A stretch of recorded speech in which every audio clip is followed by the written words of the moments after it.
I am very, very late with Book of Hours tonight, so I'm sorry for that. I know I put something out on Twitter saying that I would be late, but I didn't really give an ETA. And that's just, it's been a wild week.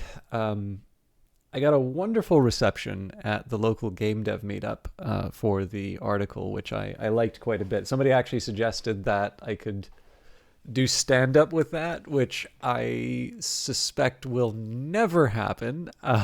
But I think, I don't know, there's something really nice about making people laugh, and there is really something special about being able to make um, like a room full of people laugh. There's something about the energy that kind of comes from that, and being able to see the reaction at the moment. I liked writing that article quite a bit, mostly because I sort of had a suspicion about where the laughs would be. But that the thing is that that's always like in your mind. That's you're making an effort to try and see where people would be laughing at that sort of thing. And it's very different to be able to see the article. How you doing, Olaf? Yes, I do. I do apologize. I started with an apology, but I should be saving it a little bit later. It must be very late for you, but I appreciate you being here. For what it's worth, I have coffee. I was not in a state to be streaming for today. My God, I'm sorry, Olaf. I appreciate you being here. But yeah, I was talking about. I realize this is like kind of a little too self-aggrandizing, but I had a lot of fun doing that. So like I said, I've the reason I do sort of the writing daily thing is largely because when I sat down and looked at how I was spending my time, writing is really that thing that I can say, even if it doesn't get a lot of attention, it's something I like doing. And what I maybe didn't quite realize in terms of some of the humor stuff is being able to see in real time the assumptions that I made or the guesses that I had in terms of how people would react to certain things. To actually see that happen is rewarding. It is actually probably the reason why I do prefer doing live things, whether it's a presentation or a stream or something like that. And I won't lie, I am actually. I hear a lot of people talk about being uncomfortable in public speaking. I actually prefer speaking to large groups. Now that happens, that is not as frequent for me because I'm not a name, quote unquote. But there is just something about kind of a large number and the responses that you get from that, and again, just the overall feeling, which is a bit different. But you do what you can. But yeah, in any case, people were very, very kind in the comments. I think most people kind of got the what I was looking for, which is not guaranteed. I think a couple of you have seen some of the feedback that I got when I was proofreading it, and I never want to. I never want to create a situation in which people are discouraged from proofreading things, because I don't want to. I don't know, how do I put it? I don't want to create a situation in which I'm only getting proofreading from people who are always gonna love the stuff that I'm doing, or if people feel like there is a risk to reading my stuff and giving comments on it, then I'm just gonna have fewer proofreaders. But needless to say, like I was a little worried based on some of the early reactions that maybe I didn't quite have it. But anyways, so that was a highlight on Wednesday. There were also some really neat presentations that some people gave. I don't know if they're a new hire at a local company called Snowed In, but they shared some of their earlier games, which were really neat to see. Eric Billingsley, who did Spring Falls, showed off some of his Pico 8 stuff. I actually bought Pico 8 off of it because Eric is a very, very talented game designer. He, in terms of his personal stuff, he's done, Spring Falls. He's done a lot of small stuff that you can see on Itch and his website and such. But on top of that, he has also been associated with some fairly high-profile indie successes. So I'm thinking specifically of Tunic and Cuphead. I think there's probably other stuff that he's done, which I can't immediately remember, but those are probably two of the biggest ones. And on top of that, he's just a very, nice guy to hang out with.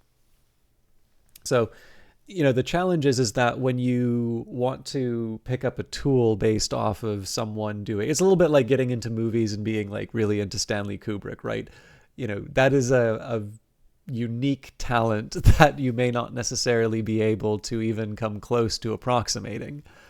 And so it can maybe sometimes be a little discouraging that the stuff that you make doesn't quite come out the way that the stuff that inspired you was. But I don't really think that's the reason to, I like to think it's not the reason why, books are the memory which does not die, inscribed in 5 languages over the gate of Hush House. Go quietly, Book of Hours is a forgiving game. If you're worried you might be stuck, there's usually another way. There've been, I think there's actually been 2 updates since I last played this. But anyways, what I just wanted to say was the meetup on Wednesday was very good. I'm glad that I went, even if it meant that I wasn't able to broadcast. But on the work front and just overall in terms of sleep and stuff like that, it's actually been quite a challenge. I had a meeting this morning. I actually came into work early specifically because there have been some disruptions in terms of just chain of command at work. There was a thing that people needed to do this morning. Came in early, prepared my stuff, and they didn't use it. They mentioned, at the start, that I was there for this specific thing.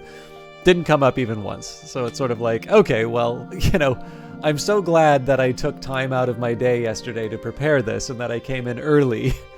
And I feel a little more annoyed about it than I probably should, just because I do know there was a problem which we'd identified. So one of the things that I try and do when I'm presenting some of the work that I do try and sort of reconcile it with existing work that's being done, insofar as we have access to it. Because again, you'd sort of like this coherence between work. And what we noticed was from the same division, they had something that was radically different. And so we had I presented sort of the reasoning behind what we did. I presented some arguments in terms of why we should feel comfortable with what we've got. By the way, I did try and change the game to voice ratio, but if you're feeling like things are off, please let me know. That is one nice thing about doing some talk at the beginning of the stream. But yeah, in any case, so the good news is that the higher ups were convinced by my arguments. That's not always a given, but they seem to be convinced. But they did recommend that we actually talk with our peers so that they could make a correction on their own side, which is always a fraught, activity, right? Because nobody really wants to hear that they haven't done something properly. A little loud on this song? Okay, cool. Well, that's this one's a good one. Is that too quiet? I feel like this one might still be a little overpowering, but I feel like 60% is starting to really like that's almost a sarcastically low. 70? Okay, cool. So we'll give that a shot for a little while. But yeah, anyways, sorry, this is an endless story, but yeah, so anyways, it's a fraught matter, but I think it makes a lot of sense, right? You want to give your peers the option to try and adjust things, or at the very least make them aware of potential problems in what they're doing. And we talked with them about it. They presented us their methodology, and there is certainly a degree of office politics in place, right? You don't want to just sort of have your mouth drop open and say, how are you even working here? But even my boss, who will be the first to say that he is not econometrically very strong, I think he was nice about it and asked me is that as... I think he probably said it in a nicer way, but asked as nicely as he could, after the meeting, he's like, is that as bad as it sounds? It's like, it's probably worse, but yeah, like we're not doing any of that. And so, but again, in the context of the meeting, I tried as respectfully as I could, to sort of say, okay, well, this would be a bit of a worry here. This is probably why you're seeing this divergence between the two, and so on and so forth. But as far as they were concerned, it's like, we don't care, right? And I can sort of tell you why. When your incentive structure is, if you deliver on a project, your performance review, yep, you did your thing. The directors may not necessarily want to admit after the fact that they approved something that really was not ready for prime time. So effectively, our concerns were ignored. And essentially what happens now every single time I do a presentation on this thing, because there's like a quarterly update I do to it. I have a note. In fact, I just copy and paste the same note about the methodological divergences and how we are quite comfortable with our approach. And what's nice is, as history has gone by, I've sort of been able to demonstrate, there is some evidence for this thing that we're seeing here, but it is way too overstated in this other group, right? So it's not that we're biased against showing this thing. It's just that we want to, and I'm sorry I can't give you details, but like there's the, my work hat that I have to wear, and then there's my streaming hat, and I think it's important. And again, too, like, this is a good old-fashioned work sucks kind of rant, and I think everybody can believe that without understanding the details. But in any case, so this is the context in which I wind up, talking with this group, and not only do I take, time out of my day yesterday to, help them out with some material that we have here, but it's not just that our work is ignored. It's that it's not even solicited after I do that setup. So I was groggy for the early morning. I was catching up on a whole bunch of stuff, and so I found at my usual start time, I just that wasn't going to happen.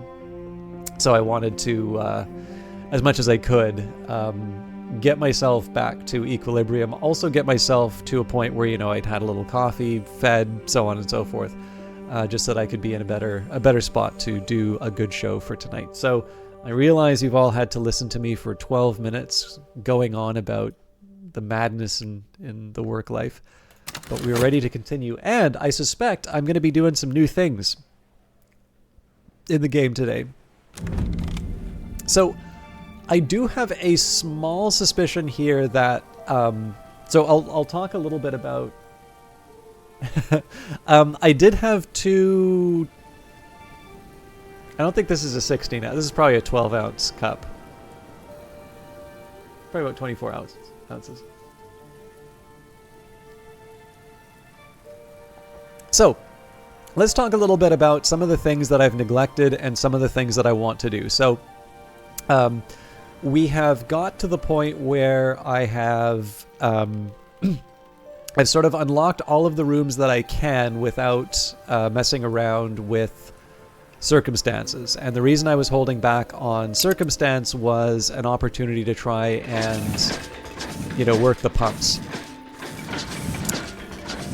So I'll talk a little bit about why I held off on that, and a couple of guesses that I'm working with moving forward. Hello, Tempmine, how you doing? But at this point here, if I'm going to be making more progress in the, if I'm going to be making more progress in Book of Hours, it's basically going to be, it's going to be, how do I put it? It's going to be after working these well, technically there's only one thing for me to operate, but I'm going to assume there will be a second one of some kind to clear out the submerged sea caves. So that was one of them, and like I said earlier on, I'll talk about why I specifically held off on doing this, but this is one of the actions that I want to sort of follow up on, because I'm at the limits of what I can do with that. We are getting more and more altars, so let's talk a little bit about the altars that we currently have, or at least that I can remember are altars from the base. So we've got the Malachite, the Assite, the Calcite. I'm assuming each of these are attached. Yeah.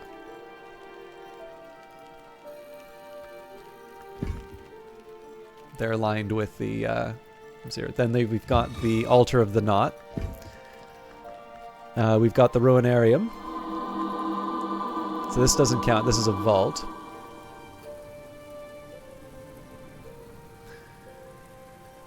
We have... I don't think there's anything on the right-hand side. I think we actually need to wait for the church, basically. So we've got the Solar Altar, which I would sort of say here... So if I were to make a best guess, basically the Solar Altar is comparable to the Altar of the Knot.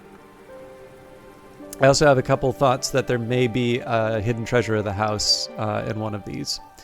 And then the analogies that you would draw would be, we've got this shrine to St. Januarius, the shrine to the Madrigad, the shrine to the Watchman, and then the shrine to the Chancel. I'm trying to think about whether or not this would... I guess this would count as one of the gods from Light. So, I mean, in this case, we've got the 3 for the Knot, and then 4 for the 4 for the church. Although, I guess there's that interesting question about the Wolf Divided, but... Well, probably, but not because of the new patch, just because crafting's one of these things that I need to do. I mean, the thing is, I'm glad that Weather Factory is a little bit better at listening to people's feedback than I am, because I didn't quite feel the same... Like, so there are a few things that Weather Factory are changing that I feel a little bad that they are changing, just because it sort of represents a difference between what their intention was and what people are requesting. And I mean, in the end, you know, the game is for the players, they're the customer, they're, you know, they want to be responsive to that sort of thing. But like, particularly the idea of being able to unlock all of these different endings, I just think that is a very different way of thinking of this game than what I think is the most interesting way of thinking of the game. And I also think to a certain extent that Alexis Kennedy, the kind of creative lead, creative director, I can't remember the credit that he has. I know he very often gets accused of making grindy games, and I think this idea of grinding out all of these different endings is just, you know, falling back into that stereotype.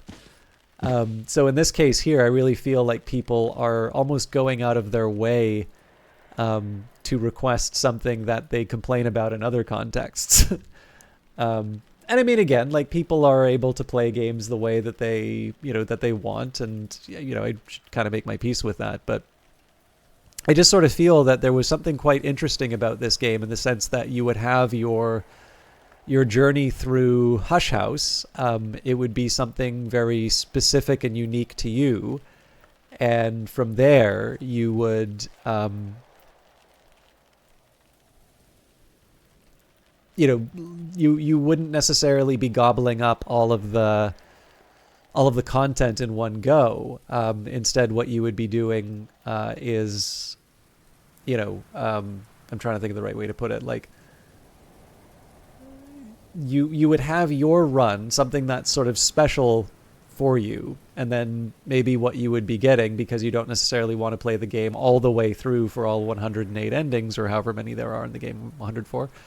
You know, what you would do instead is you would kind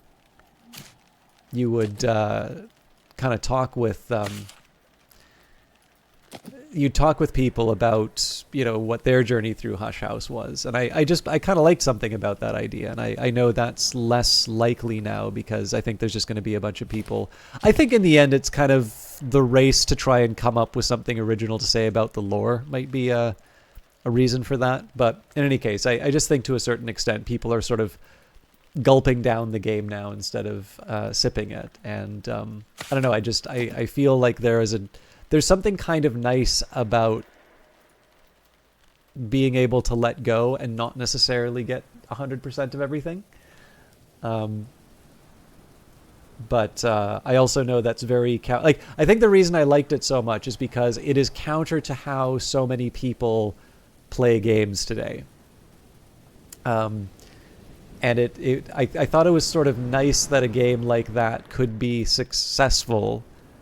But in the end, I think, you know, again, I completely understand why people want it that way, but it's a little bit like, well, you know, honestly, okay. So it probably shouldn't be surprising that the guy who has not committed anything, or well, has committed one thing to the Tree of Wisdoms, is sort of saying it can be sort of nice when you deny yourself something, to allow you to appreciate what you have, or to try and do something new and original. So I am obviously speaking to my own preferences here, but in the end, that's all I can really do, right?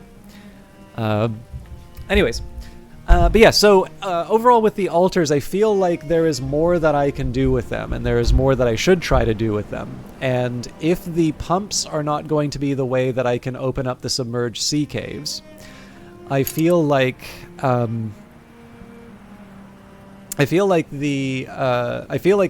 this one in particular would involve invoking one of the powers at an altar to create the appropriate circumstance.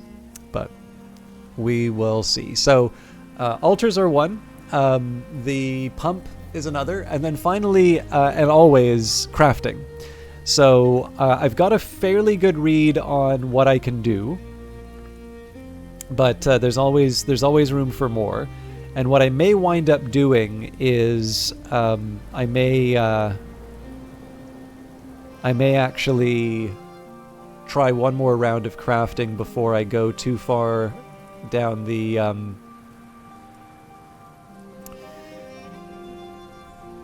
before I go too far down the the pump path. But yeah, actually on that note, so one reason why I haven't used the pump is there is something of a question for me about whether or not it's possible to craft metal in this game. The scroll cases are very, very small now. I know I'm gonna have trouble finding there. It's actually a little difficult to read the titles, but if you zoom in, it'll be fine. But that's gonna take some getting used to, I think. And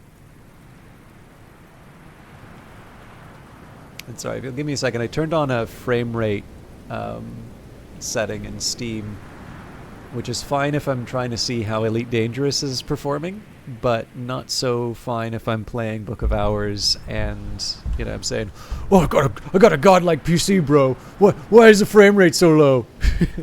It must be John Riccatello ruined the Unity engine. Yeah, I don't need that sort of feeling in my life. So, anyways, so I've had sort of a question in the back of my head as to whether or not I can create metal. And it doesn't really seem to make a whole lot of sense that I would be able to create metal. Or at the very least, if I did, it would be sort of through supernatural means, which would mean that it's sort of a high-level one. So I've got the steel wire, I've got the copper wire, 2 copper wire, in fact. And once upon a time, I was holding those back so that I could use them with the engineer or with Dendel if that was required. Now, clearly, we have other ways of getting into parts of the house, so I don't need to worry too much about that. But if these are scarce, I may want to see what I can use them for inside of a recipe. So if I can't make metal through a recipe, I'm gonna have to use it in the pump at some point, which is why having 3 is sort of nice, because it'll still give me the option.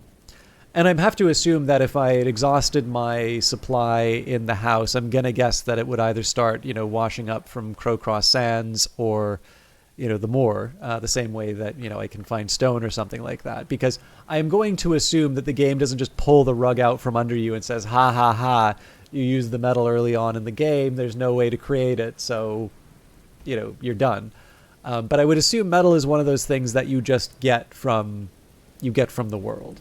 And because I've been a little tight-fisted in terms of how I'm using things, it wouldn't surprise me if if the world hasn't been providing me that much. But with that in mind, there may be some value in me messing around and seeing, is that a cat?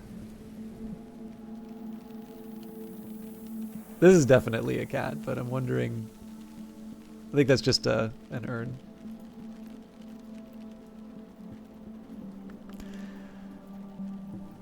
But yeah, so I sort of feel like I do want, this is probably the first thing that I'm going to check out, mostly just so I can kind of learn how circumstances work.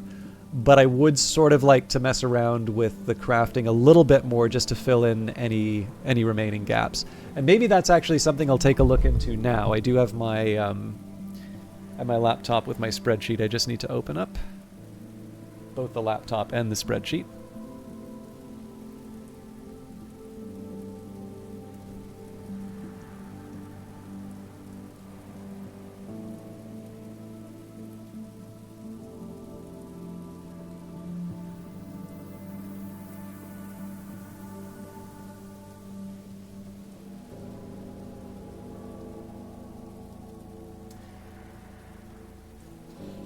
So as far as the apprentice level recipes are concerned, we're good there.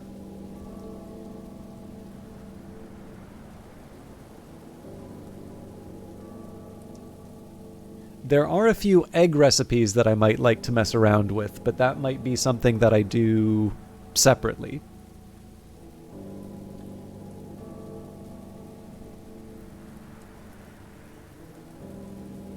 Okay, there's actually a couple of blanks that I might want to look at, but so there's somewhere I know what the ingredient is, but I don't know what the I don't know what it produces. But under scholar recipes, the first group that I have, so transformations and liberations, Pearl and Tide, Path and Pilgrim, and Inks of Power, currently don't have entries. And I can see why, because Transformations and Liberations requires Forge, and I don't believe... Well, we have a little... Okay, no, we have a bit more... Oh, interesting! Earthquake name has changed quite a bit. So that's 3 Forge, 6 Scale, Evolve via Skolakosophy.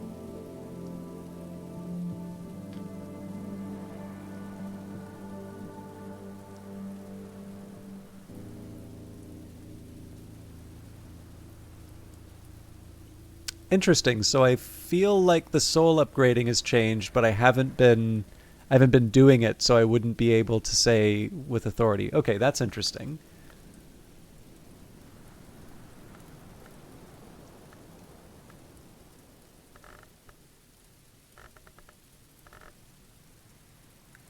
And for some reason, well, actually I can see the difference here. The omens would be moving these things. Nope, because they're not omens. Okay.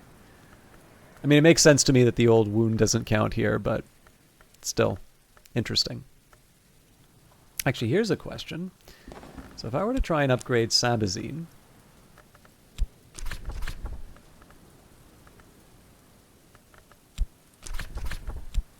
Yeah, it would still require a lesson. Okay.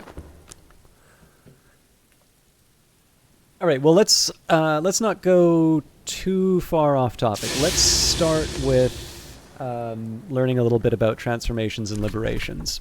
So Shopt gives me Forge. We will add... I guess it doesn't really matter which one because both require the... Oh, hello. Concentrating smoldering essences into Forge ingredient. So here's the new craftable menu. My first reaction to this, by the way, was... was... my first reaction is, this is getting in the way. But I'm going to get used to new things.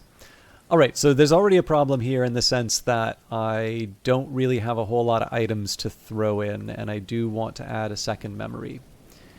There's no way that I'm getting this higher on my own. So we are going to use the organ instead.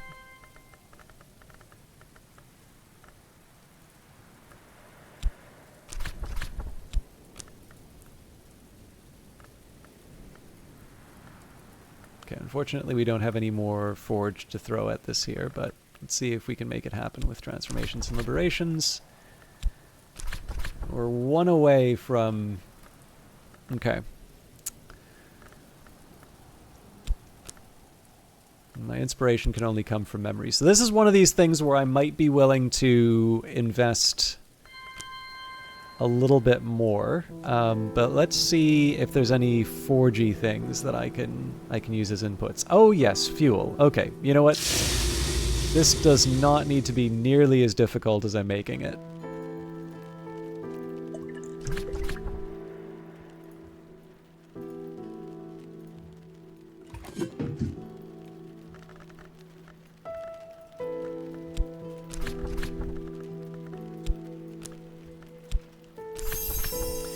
Alright, so we found ionic essence.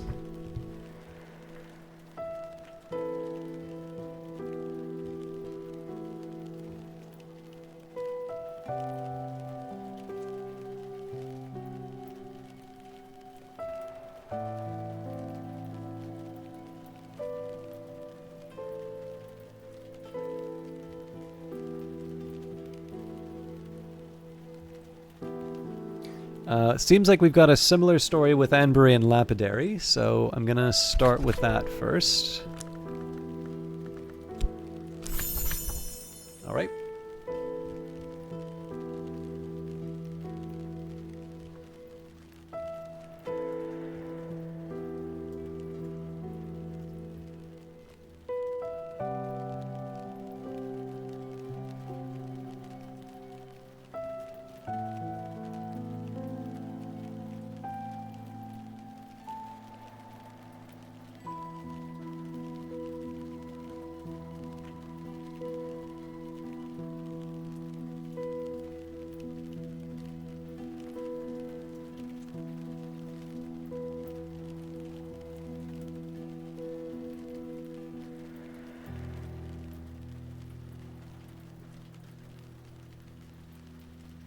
Unfortunately, my spreadsheet program decided to help me and call it ionic essence, so I need to correct.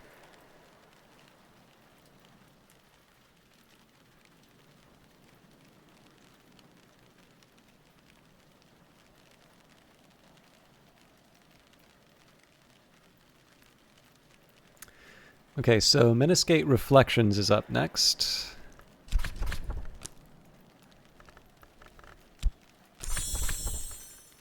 Alright.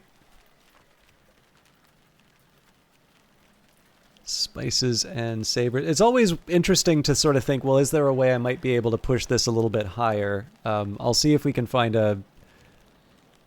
we'll see if we can find something useful. To be honest, I'd probably prefer it if I didn't have spell check enabled by default. And then what I would do is have that enabled after the fact. So drawing my attention to things, you know, in a finished piece of writing. Because, like, I'm terrible. Spelling and grammar, you know, I make some very basic mistakes. Even now, I really, actually, if anything, I feel like my writing has gotten worse than... not a few years, like many years ago. Like I feel that I'm still trying to sort of recapture some of what I used to have. But yeah, I don't know. Like I work with what I've got, but overall I do feel like it's getting in the way. And I don't want to deny it the time that it helps. But there's just something about, I think there's just something about the fact that it's so I really don't like a lot of the grammar tools that have been brought in with things like Microsoft 365. I actually feel like they are shaping the writing in a way that's not as good. And I have a lot that I could learn in terms of grammar, and that I've actually been looking for good writing books. Because like the problem is, a lot of English language books tend to be more like English as a second language, which is not quite what I'm looking for. But I am looking for some very solid material just in terms of proper English usage and a way of sort of just making sure that I've gotten a little bit sharper on some of the tool. In fact, honestly, even just knowing some of the tools of the trade, right? Being able to put the proper names to things. And, you know, even little basics like I probably, given the way that I talk, I could probably benefit from using semicolons more. I feel like in my thought patterns, there's semicolons all over the place, but I've always been scared to use them. I'm still scared to use them, and I always avoid using them. So, yeah, there's just something about being able to, there would be something nice about sort of sitting down with a good reference. I know there's like that monster Cambridge grammar book, which costs something like $300 to buy. So as much as I would love to read something like that, I would love to read it in like a university library where I'm not paying for it. This is my sign to start using semicolon. I'll use semicolons and winky emojis. So if anybody wants to add me on Snapchat. But I don't know.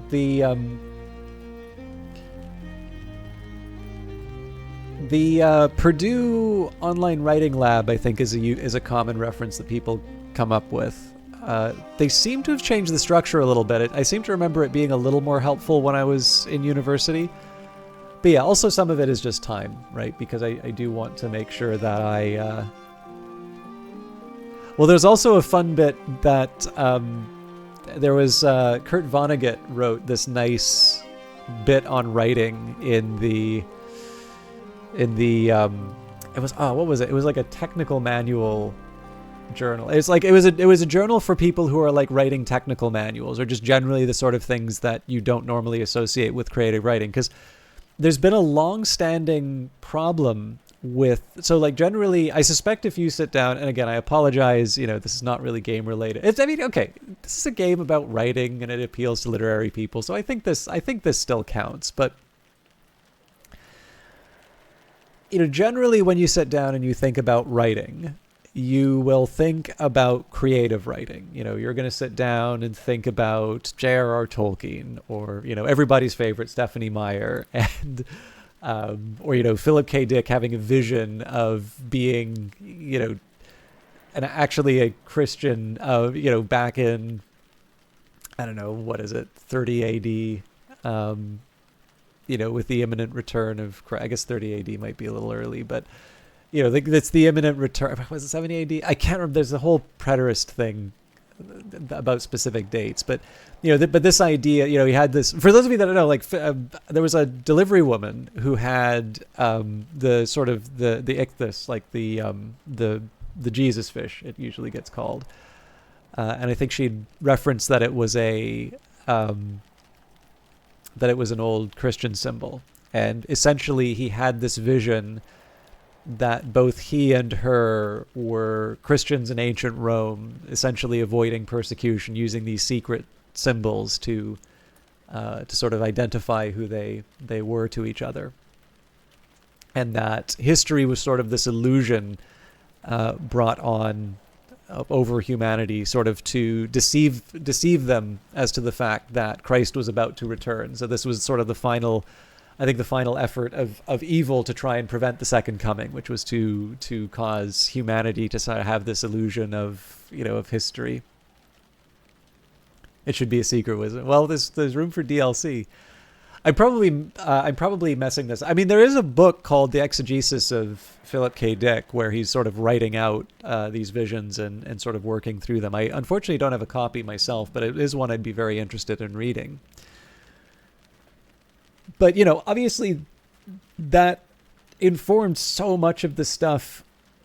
I don't recall if he is along or not, but yes, the Gospel of Zacchaeus is pretty clear about is pretty clear about the special status of the Nazarene. So he may be along. I can't recall, but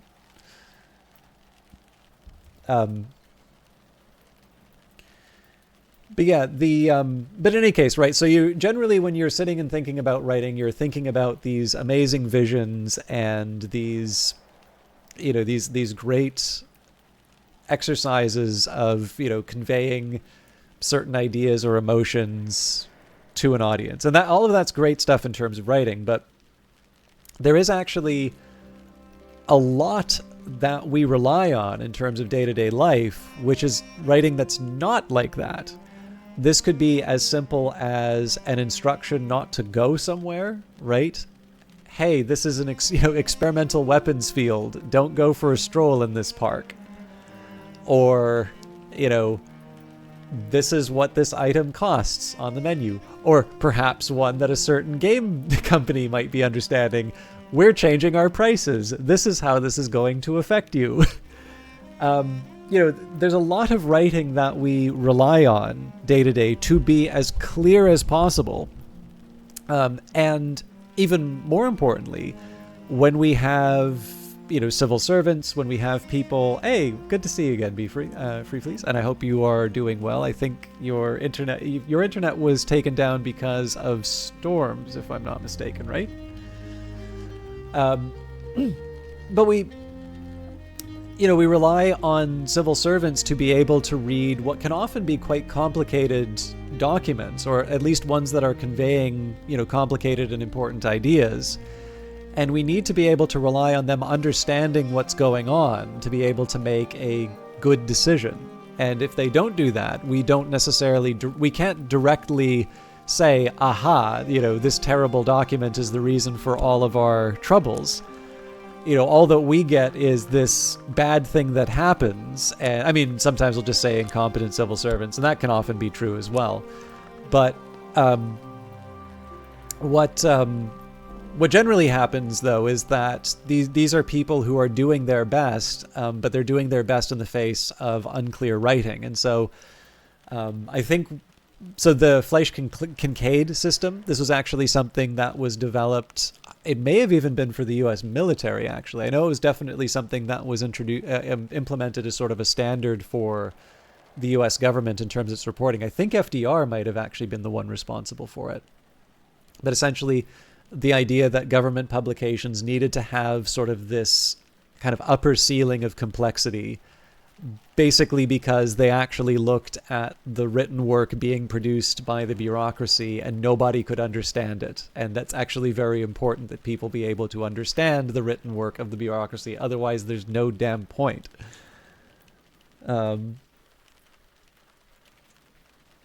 Well, I don't see those as contradictory goals, Hamp Switch.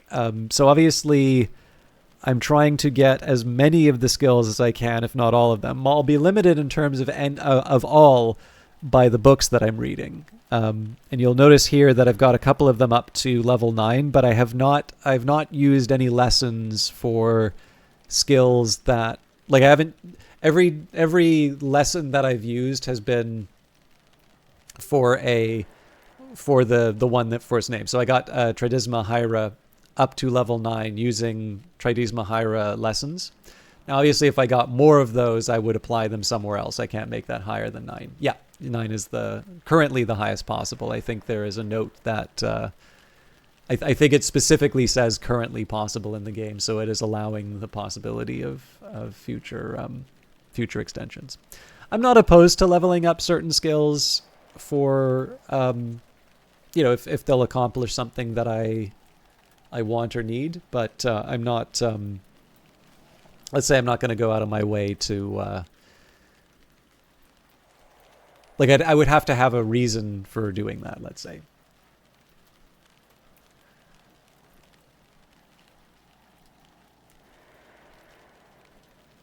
Yeah, I'm sorry. I'm sorry to hear. Sorry to hear about the trouble, but I'm glad that you're back.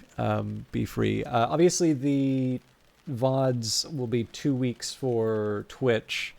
There may be a bit of a gap between Twitch and YouTube, but I'm trying to close that gap as much as possible. So there should be 2 more Book of Hours episodes that appear on. 2 more Book of Hours episodes that appear on. On YouTube over the weekend. I'll figure out where we're at. I'll do this off the stream, but for my own time. And actually, tell you what, you're all being very nice about the digression, but because I brought up Vonnegut, I don't think this is a very long essay, so this might be a good one just to.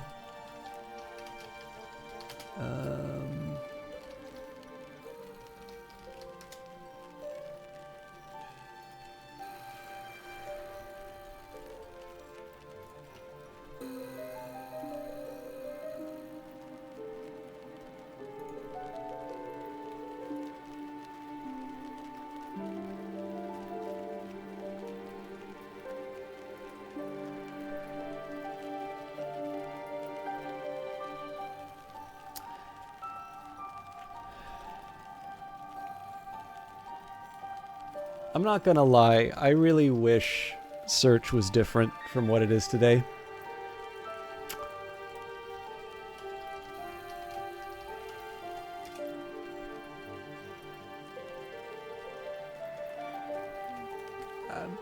Like 10 of the first results that I get are blogs on this specific document when I'm specifically looking for the item. Anyways, I found it. Now this one will feel like an attack on me, but I think it's worth it. I'm going to take a second here. I'm just going to go to just chatting for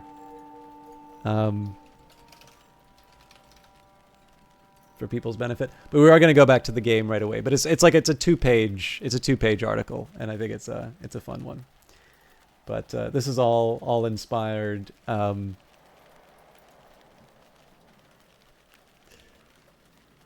This was inspired by the permission to use the semicolon. All right, so IEEE Transactions on Professional Communication. How to Write with Style by Kurt Vonnegut. I'm sure most of you have probably heard of or read this, but international paper asked Kurt Vonnegut, author of such novels as Slaughterhouse-Five, Jailbird, and Cat's Cradle, to tell you how to put your style and personality into everything you write. Newspaper reporters and technical writers are trained to reveal almost nothing about themselves in their writings. This makes them freaks in the world of writers, since all of the other ink-stained wretches in the world reveal a lot about themselves to readers. We call these revelations, accidental and intentional, elements of style. These revelations tell us readers what sort of person is with whom we are spending time. Does the writer sound ignorant or informed, stupid or bright, crooked or honest, humorless or playful, and so on. Why should you examine your writing style with the idea of improving it? Do so as a mark of respect for your readers, whatever you're writing. If you scribble your thoughts any which way, your readers will surely feel that you care nothing about them. They will mark you down as an egomaniac or a chowderhead, or worse, they will stop reading you. The most damning revelation you can make about yourself is that you do not know what is interesting and what is not. Don't you yourself like or dislike writers mainly for what they choose to show you or make you think about? Did you ever admire an empty-headed writer for his or her mastery of the language? No. So your own writing style must begin with the ideas in your head. 1. Find a subject you care about. Find a subject you care about and which you in your heart feel others should care about. It is this genuine caring and not your games with language which will be the most compelling and seductive element in your style. I am not urging you to write a novel, by the way, although I would not be sorry if you wrote one, provided you genuinely cared about something. A petition to the mayor about a pothole in front of your house or a love letter to the girl next door will do. 2. Do not ramble, though. I won't ramble on about that. 3. Keep it simple. As for your use of language, remember that the two great masters of language, William Shakespeare and James Joyce, wrote sentences which are almost childlike which were almost childlike when their subjects were most profound. To be or not to be, asks Shakespeare's Hamlet. The longest word is 3 letters long. Joyce, when he was frisky, could put together a sentence as intricate and as glittering as a necklace for Cleopatra. But my favorite sentence in his short story, Eveline, is this one. She was tired. At that point in the story, no other words could break the heart of a reader as those 3 words do. Simplicity of language is not only reputable, but perhaps even sacred. The Bible opens with a sentence well within the writing skills of a lively 14-year-old. In the beginning, God created the heavens and the earth. 4. Have the guts to cut. It may be that you too are capable of making necklaces for Cleopatra, so to speak. But your eloquence should be the servant of the ideas in your head. Your rule might be this: if a sentence, no matter how excellent, does not illuminate your subject in some new or useful way, scratch it out. 5. Sound like yourself. The writing style which is most natural for you is bound to echo the speech you heard when a child. English was the novelist Joseph Conrad's third language, and much that seems piquant in his use of English was no doubt colored by his first language, which was Polish.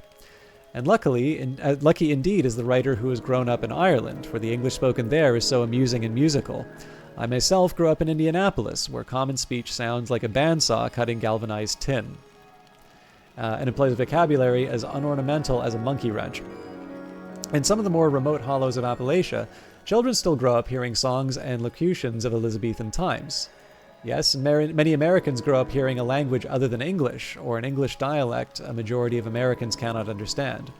All these varieties of speech are beautiful, just as the varieties of butterflies are beautiful. No matter what your first language, you should treasure it all your life. If it happens not to be Standard English and it shows itself when you write Standard English, the result is usually delightful, like a very pretty girl with one eye that is green and one that is blue. I myself find that I trust my own writing most when others seem to trust it most too, when I sound like a person from Indianapolis, which is what I am. What alternatives do I have? The one most vehemently recommended by teachers has no doubt been pressed onto you as well, to write like a cultivated Englishman of a century or more ago. 6. Say what you mean to say. I used to be exasperated by such teachers, but am no more. I understand now that all those antique essays and stories with which I was to compare my own work were not magnificent for their datedness or foreignness, but for their saying precisely what their authors meant them to say. My teachers wished me to write accurately, always selecting the most effective words and relating the words to one another unambiguously, rigidly, like parts of a machine. The teachers did not want to turn me into an Englishman after all. They hoped that I would become understandable and therefore understood. And there went my dream of doing with words what Pablo Picasso did with paint or what any number of jazz idols did with music. If I broke all the rules of punctuation, had words mean whatever I wanted them to mean, and strung them together higgledy-piggledy, I should simply not be understood. So you too had better avoid Picasso-style or jazz-style writing, if you have something worth saying and wish to be understood. Readers want our pages to look very much like pages they have seen before. Why? This is because they themselves have a tough job to do, and they need all the help that they can get from us. 7. Pity the readers. Yeah, so I read that a little. I needed to catch my breath there, so it should have been a pretty girl with one eye that is green and one eye that is blue, not one eye that is with one eye that is green. That was my fault for reading. 7. Pity the readers.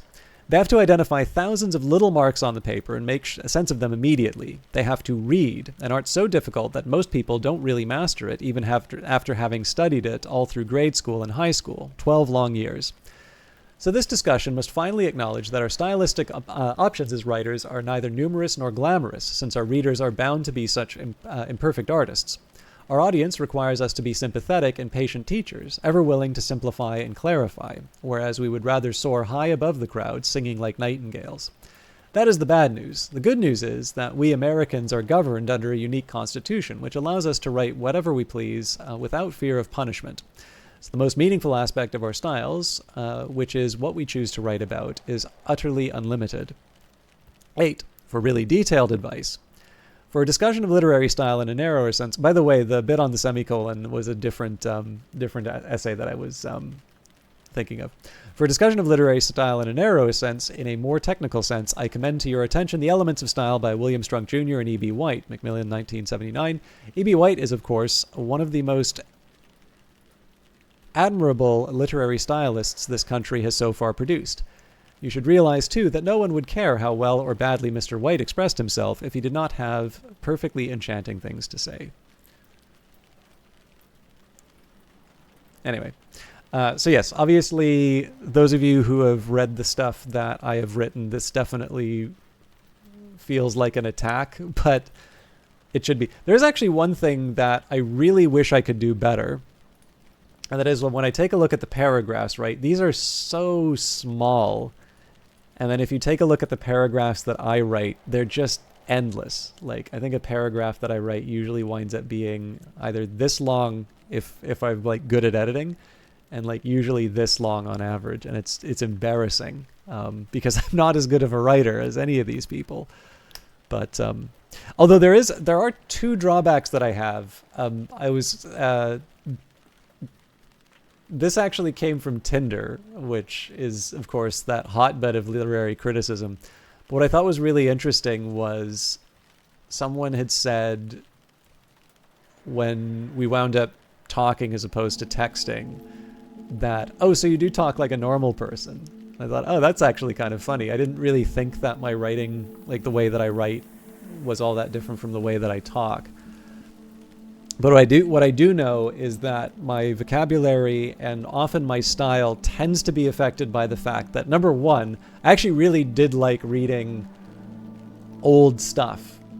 So like I do genuinely like reading Jonathan Swift. And what I also notice is that because so much of what I would read would tend to be, it would tend to be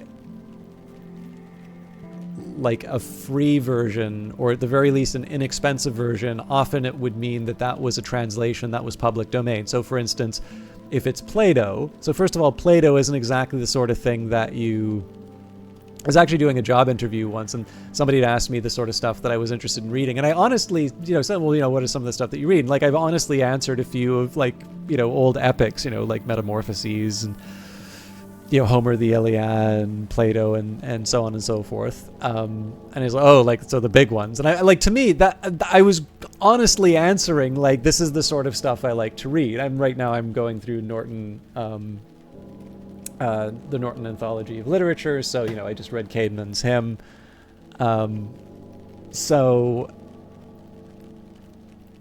But I mean, again, like this is a little bit different from reading Twilight or Harry Potter, and there's no disrespect to any of those, right?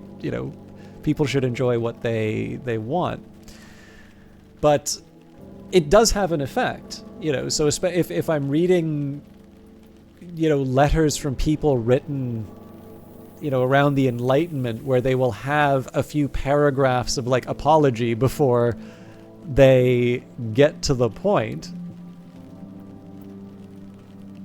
Thank you, Beaver. Yeah, I mean, like it didn't turn out in the end, but when they met me, they were done. But it is what it is. It was. I didn't take it poorly. I found it very interesting, because. Do you think Erasmus was Team Jacob? I've never read Twilight, but. But yeah, no, like so there's that, like I just happen to like a particular style, and I'm sure I was ruined by the fact that in elementary school, or maybe it was middle school, but I went to the library and The Hitchhiker's Guide to the Galaxy was just sitting there on the shelf. I don't even know what really attracted me to it, but I picked it up, and my God, I love that book. But on top of that, because I had so many long car rides to Vancouver, so it's a few hours in the car with nothing to do, my dad would often listen to audiobooks, or he would listen to BBC radio plays, and often these radio plays would just be audio recordings of British comedies. So I'm very familiar with Yes Minister and Yes Prime Minister, Rumpole of the Bailey, and that sort of stuff.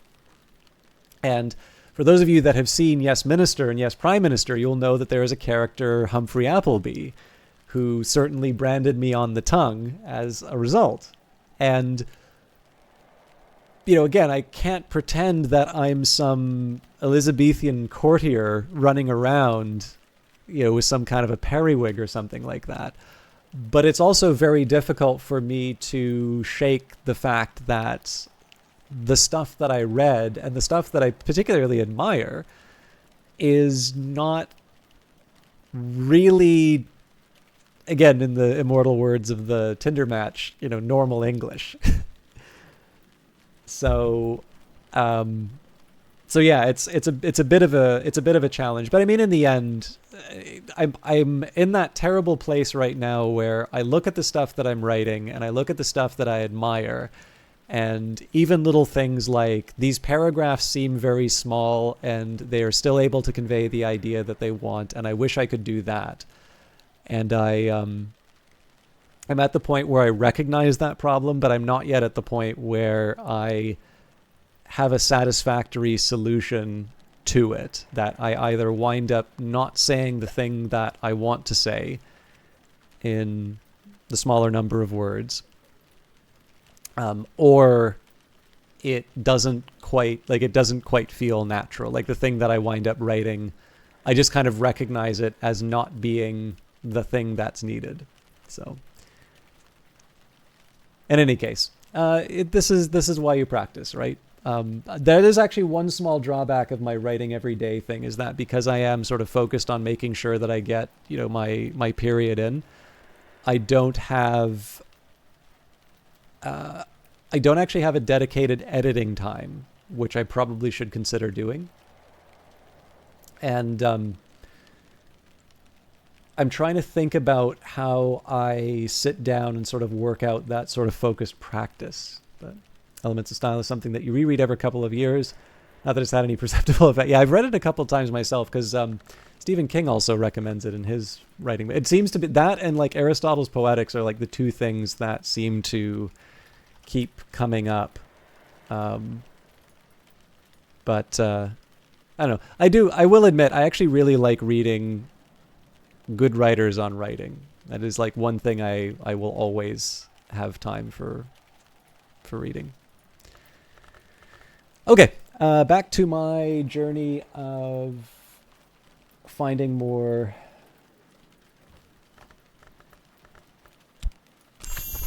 Okay, another iotic essence. Interesting.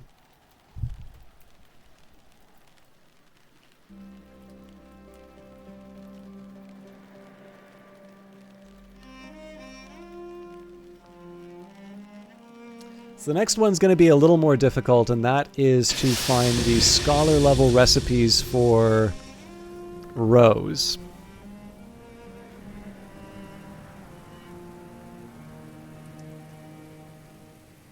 So Pearl and Tide, Path and Pilgrim, and Inks of Power. So I suppose Path and Pilgrim would be the most likely of these candidates.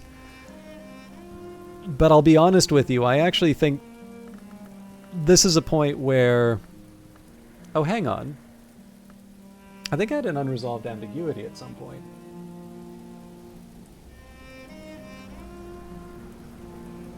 No, Forbidden Epic.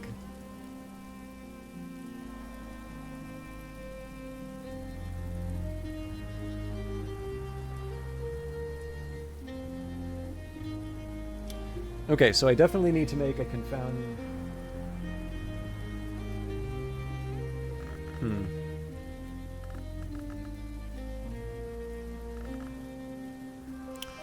Okay, so if I take Edicts Martial...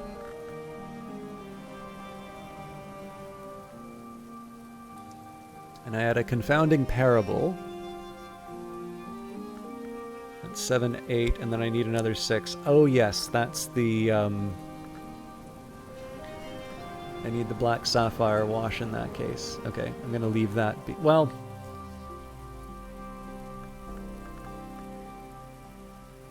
Okay, so as interesting as it would be for me to sort out those recipes, I think it's actually better for me to focus on some of the other things that I can accomplish today. So I will make a Confounding Parable at some point. But right now, the only way I seem to be able to do that is with a whole lot of Moon. And that would come from creating the Black Sapphire Wash, which winds up taking up quite a bit of my efforts. So I think I'm going to set that aside, and instead I'm going to work on other tasks.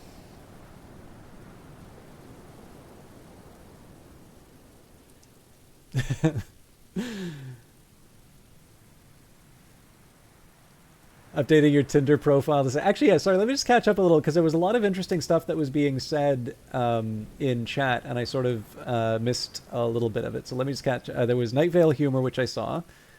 Beaver, I completely forgot that we were talking about Vonnegut last time you were here. I'm actually glad that... So first of all, I'm glad to hear that you're reading more, but number two, I'm also glad that you read that. I think it's a good essay. And again, if you read about the creation of the Fleisch-Kincaid measure and its use in the government, I actually think it's a good... There's actually another one by David Ogilvy called... Or no, it wasn't by David Ogilvy. It was by people who worked for Ogilvy called Writing That Works, which I think is a decent one. Axios, or the founders of Axios, put out one called Smart Brevity, and that one I found a little difficult. Like, I've tried to incorporate it, but that one's really challenging. Although if you've ever read Axios, like, that is a comically terse news site. But again, it's one of the benefits of reading broadly is that you'll read stuff that you disagree with, and you can still get some use out of that. I definitely agree having a good editor, although, and welcome by the way, but of course I have to rely on the kindness of strangers. And where else? I think we've more or less... So this course has broken your brain. You're now only going to do haikus. We may wind up holding you to that, by the way. Iotic beans.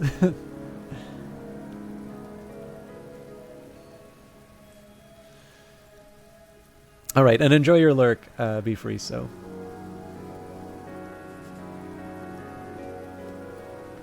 Okay. So, I think at this point... So one thing that is sort of telling for me here...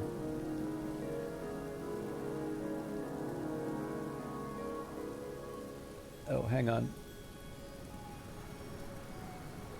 There was a rose in the main one, but there might be another one as well. Okay, so I've got some Grail Lantern. Okay, so there's a little bit more work for me to do. But with the rose stuff, I do want to take a look at it, but one of the reasons why I was going through the crafting was to test this idea as to whether or not I would be able to make metal from my my existing resources, or if that is something that I would be collecting. And it's pretty clear at this point that if I can, it's one of the rarest of the the sort of crafting types that I can make. So there is a little bit more that I can get just from regular good old-fashioned work. But once that's settled, I'm actually gonna start making some progress through the house. So apparently Resurgence is an what?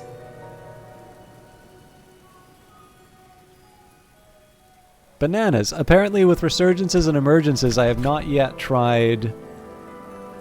I've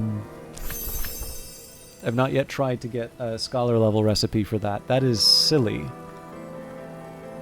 Oops. So I suppose for starters we could add the rain memory. Alright, for scholar level recipe if I add fabric. Huh. Alright. Well, here's something that I want to do then. So if I add fabric that's not a doll... Aha. Alright. So for that, I imagine I would have to use the loom then? Maybe?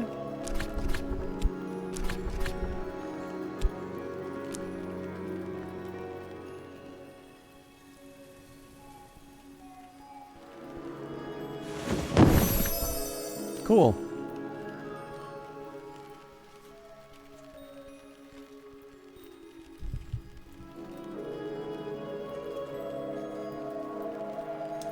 I'm just going to get the stats for the Pale Mommet.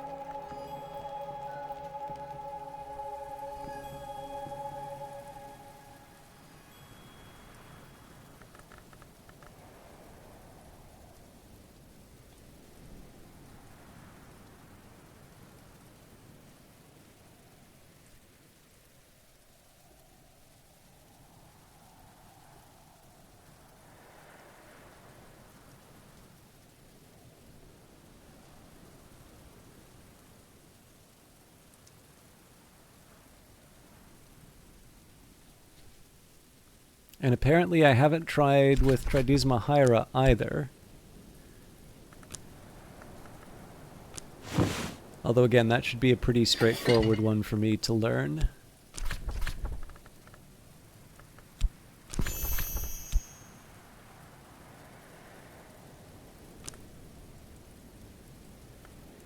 Oh no, that's interesting. But I would need to find... Huh.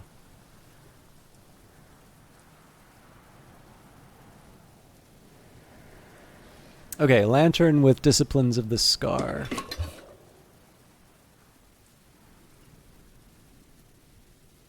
Actually, you know what? There is one other thing that I'll try. So if it comes down to this, I'm going to guess we might be able to get the Flushed Mommet from Resurgences and Emergences.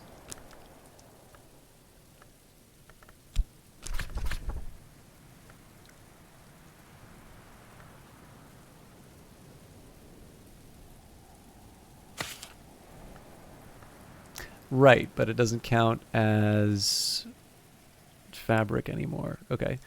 Well, we could go to a desk.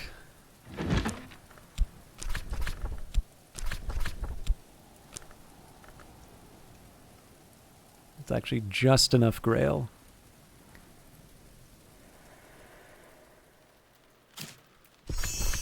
There we go. And I've gotten a flushed Mommet before, but I don't believe... Yeah, I don't believe I have the stats in this one.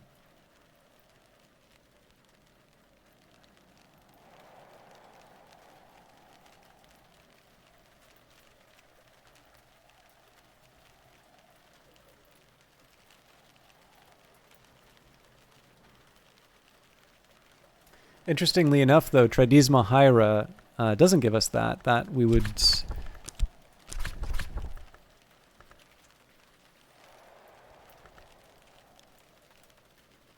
we will want to add Ruby-Wise Ruin to make the Sacrament Callicite. Okay. Disciplines of the Scar.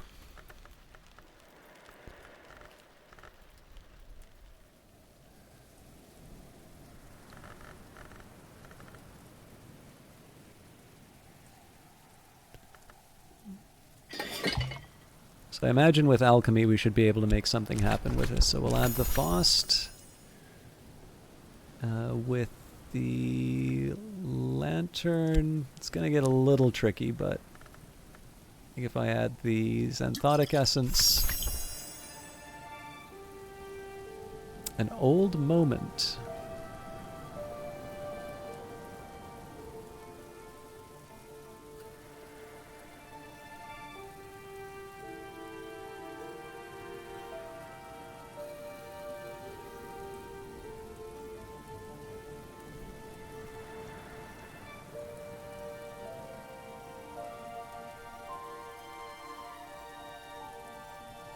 I'm assuming an old moment is a memory, but I actually don't have that written down yet. Now, I would make a guess here that with the old moment, we would add that, and that would be how we... There's got to be a lantern I can chuck in here somewhere.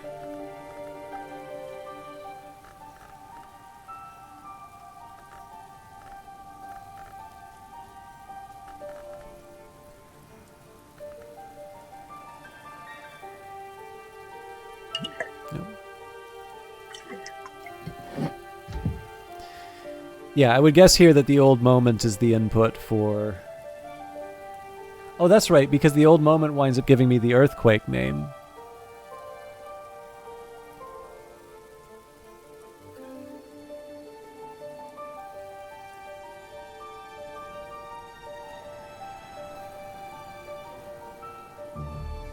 Okay, so we've got Grail, Sky, Rose, and Scale as the remaining unknowns. So we're on to C stories.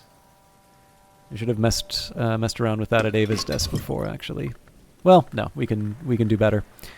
But yes, the good news is for those of you that really don't like these crafting digressions, we are almost done.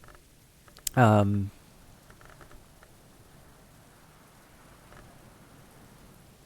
C stories, not Sky stories.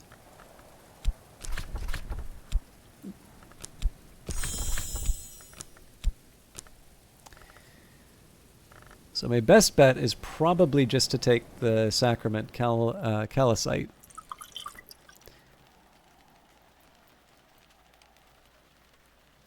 Oh, interesting. So if I soak fabric in the brew,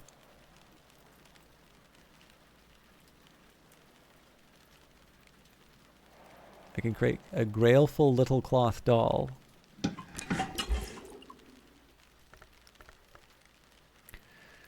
Now that's interesting because I couldn't directly put Grail...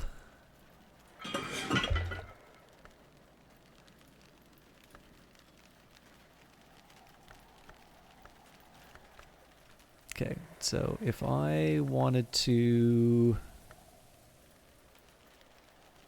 Alright, so it has to take fabric.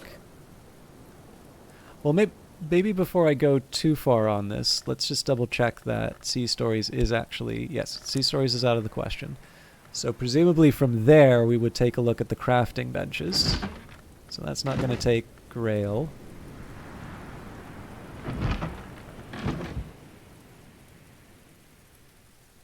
Can't see this taking it. Yeah, I haven't really been paying attention for the different places that would accept fabric here. And then I don't think the dispensary would be relevant to this.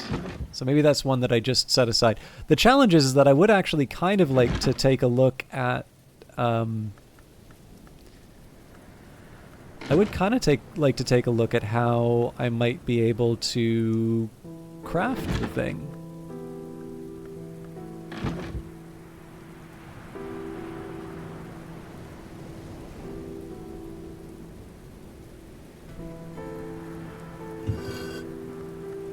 Well, that's definitely not it. Huh. So I have to find some kind of a way of combining fabric that's not at the loom.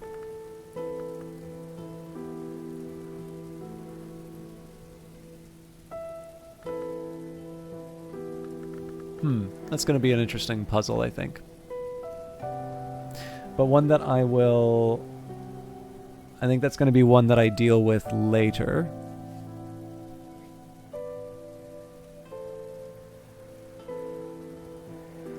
Just because Pale Mommet is the most likely candidate out of that. Okay, Glaziering and Lightsmithing. Now this is going to be a challenging one because I don't have a whole lot of sky to work with. But we will do our best. Ooh, yeah, how would I even think about getting the relevant... Oh no, hang on, Didymos. Okay. So, if I had more sky memories, I would be able to... Actually, you know what? A stormy day would be wonderful for this. Of course, I don't have a stormy day, so I'm going to have to make do. Deer Day Lens is a start.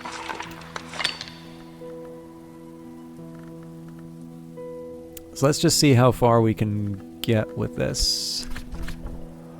So I'll take our Faust, we'll add one of these, we will add... Ah. Well, this is glass, isn't it?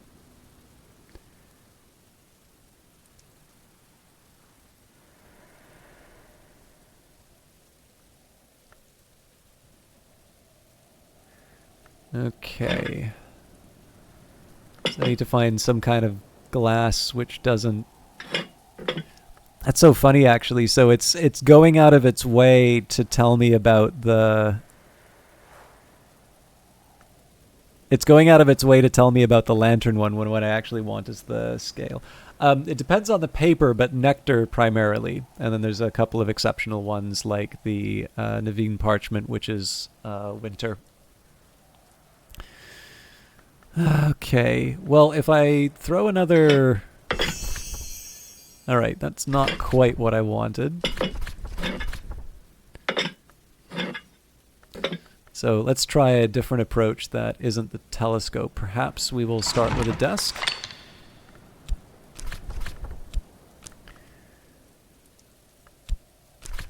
Now, unfortunately, I need two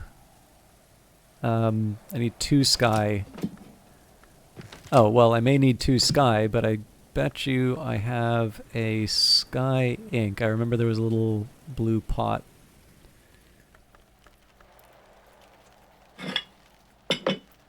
You're kidding me. All right. They really don't want me to think about what I can...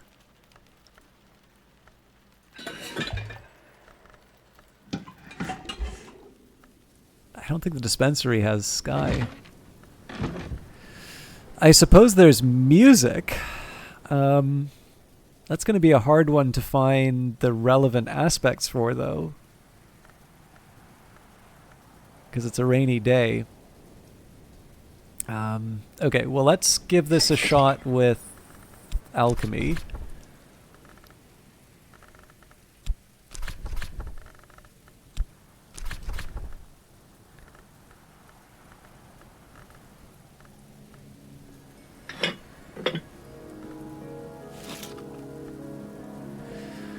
Man.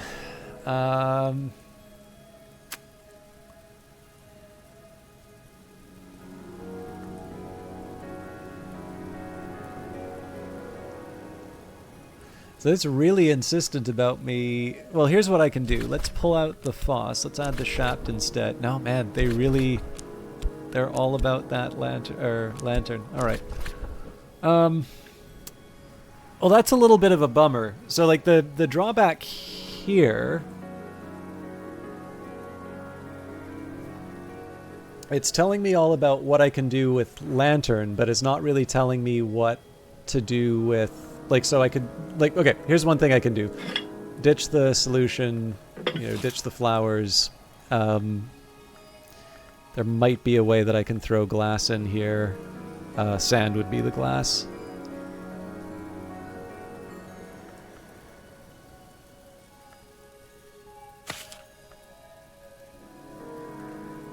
So now it's going to want me to add more.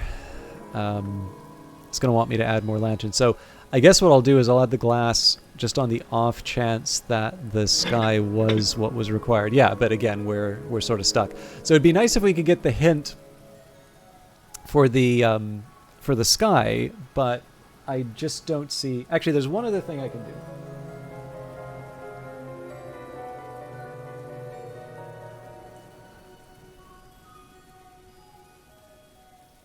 So one of these does actually take metal. The challenge is, well, hang on. There might be something here. So if I add these guys... no, that's not going to work. But I could do it the other way around. Aha! Ooh!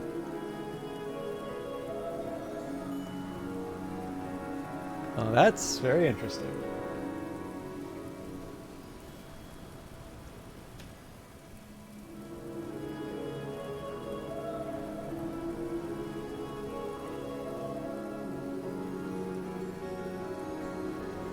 Gervinite is that heavy knock item. So I'll just find the stats for that. So again, I know it's a little tedious to watch somebody just do some trial and error for a little bit, but every once in a while we find this stuff, which is very helpful. So that's a 4 knock, 2 rose, an alloy equivalent in some respects to the clockmaker's Invar, but instead of a constant weight, it retains the same origin in every history.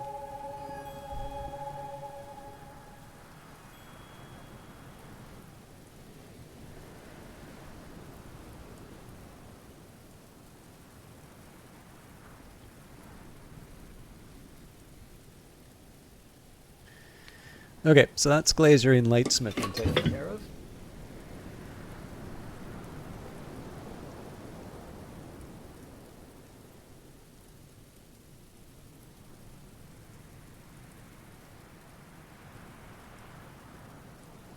So I'm going to give up on preliminary meter here. That's just because I need the rose, which I don't really have. And for some reason I haven't tried the rose. Oh no, Inks of Power I haven't tried the rose, but we should be able to find out the scale. So for starters, let's go to Solomon's desk.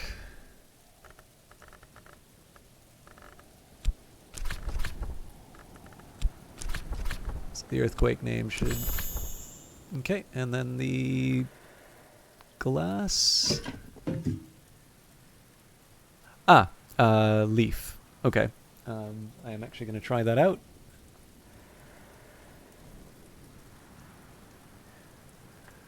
So I suspect this is perniculate. I don't think I'll be able to get away with this one, but yeah. Yeah, so the scale aspect is a tricky one.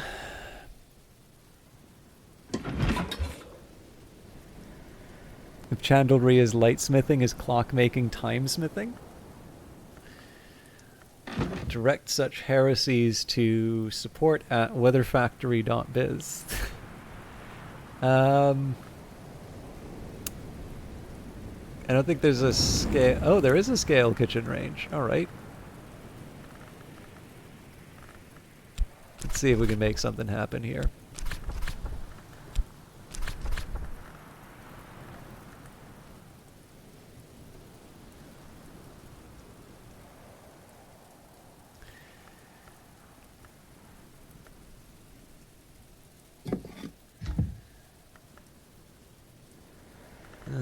You know what? I think if I add the mackerel, that'll get me what I... Yeah, that is perniculate. Cool. So again, I can try and go to the level 10 version of this stuff, but I think I will... excuse me. I think I'll say I'm happy with where the spreadsheet is right now. I have a lot of keeper recipes that I need to learn, and there are a bunch of rose recipes that I need to learn. But that there are better times for me to be able to learn that. The main thing that I was working with was this idea of, so the main question I was trying to answer by looking at a bunch of the crafting stuff is there a straightforward way for me to make more metal through crafting? And it doesn't really make sense that I would. Clearly there was a recipe that produced metal, but it required metal as an input. Now, I can't rule out the possibility that I may be able to make something. So if I had a guess, I would be able to make Gervanite through another skill. I don't think I've run into a skill yet which shows more than one, or which doesn't have, more than one way of producing its outcome. But it's also, it's not clear to me as to whether or not that would require metal as an input or not. But I think it's fairly clear at this point that there is no straightforward way for me to be able to make the additional metal. So I'm going to have to find those by going on expeditions, assuming that that's even possible. But again, I'm fine with that. What I was really curious about was, can I actually pull this thing off? And one thing I am a little curious about too, let's just add the Trist. So we've got the 10... Okay, so this is kind of interesting here, right? We've got 3 undiscovered keeper recipes. And I'm going to guess these are not related to uncovering secrets of the house.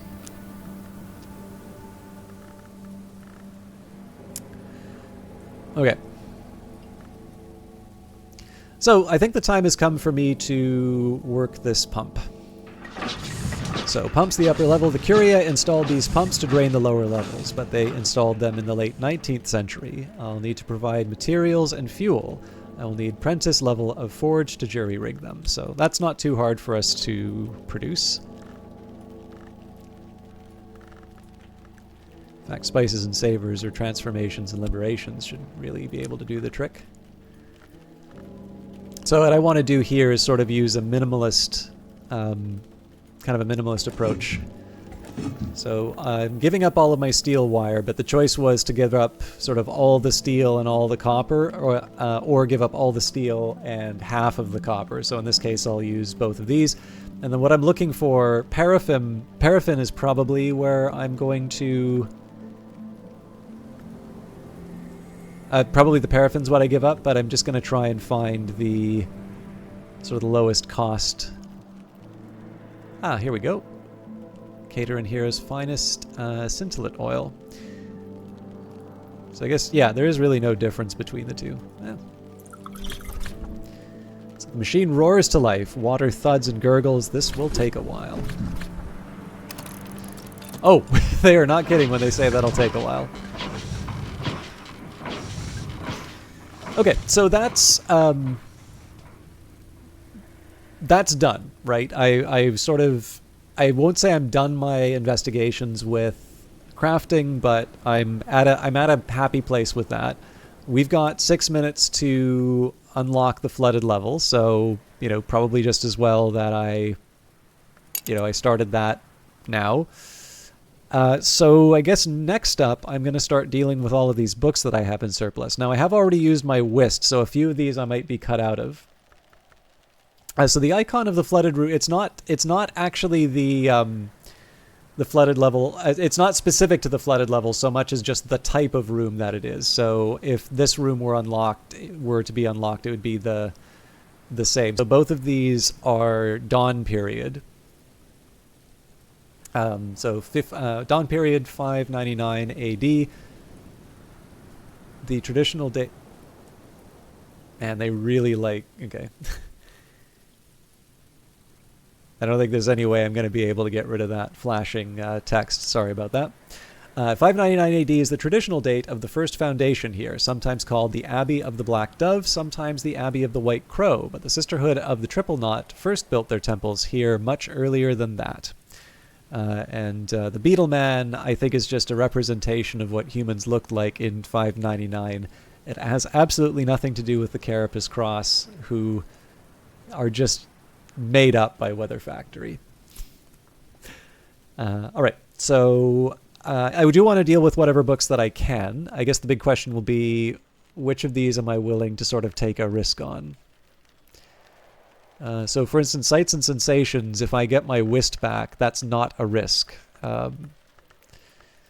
So an account of Kanishka the Spider's Door, that should be a straightforward one for us to be able to read. Okay, these Forge ones are going to be a bigger challenge. Oh yes, and the Voyages of Furnisham of Oriel, I think it turned out that I would need to do like I think I needed a very high level moon memory. I remember I worked this out. But yeah, I'll set that aside. This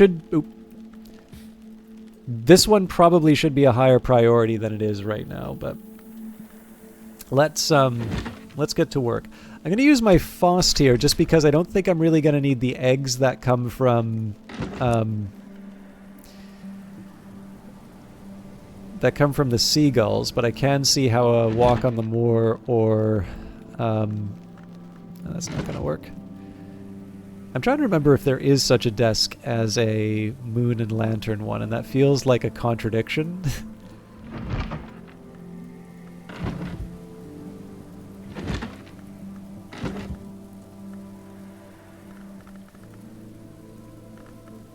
But I guess it won't matter, because if I can find a Lantern Grail desk, which would be Nona's desk. So yeah, I just sort of feel the stuff that I can get from the seagull, or the gull colony won't be as important as some of the others. So we'll read the account of Kanishka the Spider's Door.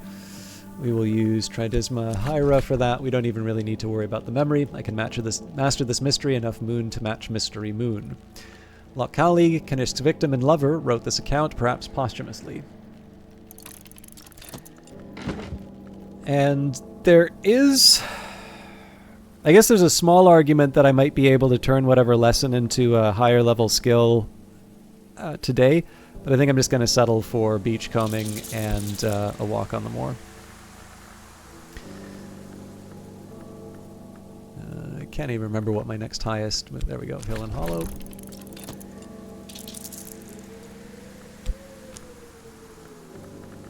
And... weaving and not working. Rhyme rims the Mortarns. Okay, so it's going to be a bit of waiting today, but...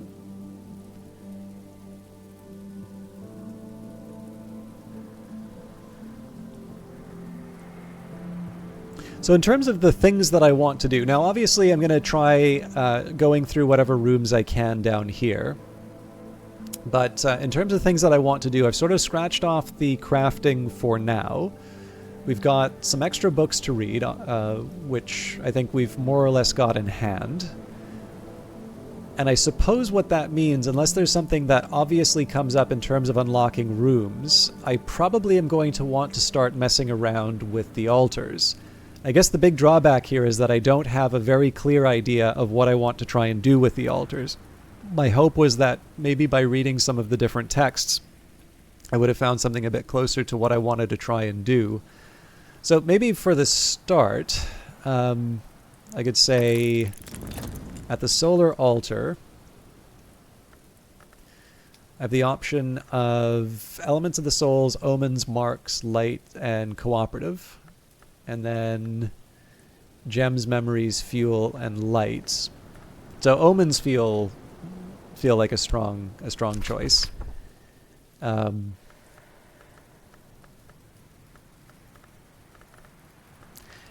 it's not exactly the same as the pump, but like I was sort of thinking here that maybe what I would try and do is create a situation where I would like use up every slot at an altar. So unexpected finds in the folds of the earth and sky. Yew Blank, a wood sacred to the Malachite, who is also called the ring yew, but is also a tree that the dead pass in the dark. And Crowcross Sands gives us a package. Sea-strewn, salt-snared stuff. Okay. Kanishk sought to become a name. In pursuit of that end, he made Loch Cowley the vessel of his appetites. Promising Loch that they would ascend together. At the spider's door, he betrayed his lover. The Chiliarch listened to it happen and then forced Kanishk into his service. The Chiliarch cannot be denied. Loch Cowley remained to write this work and to describe the outer magics of struggle and contest.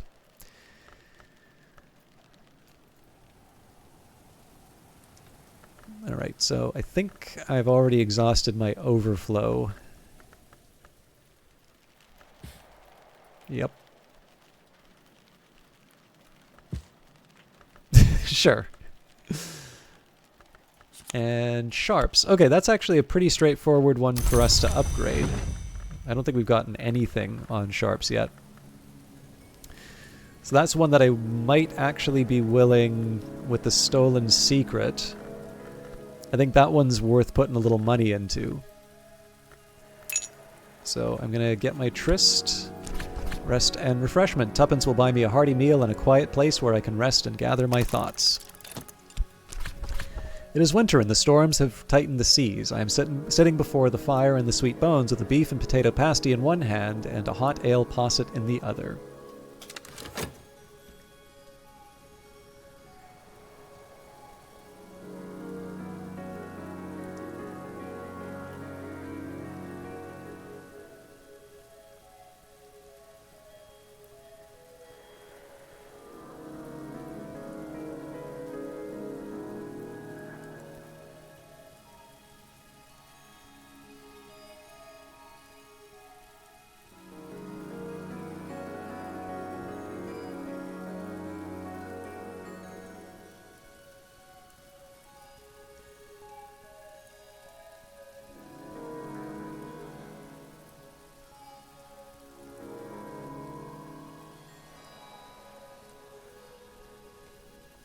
I should probably find some place to... I'm getting too much wood. Can I fit you on here? No.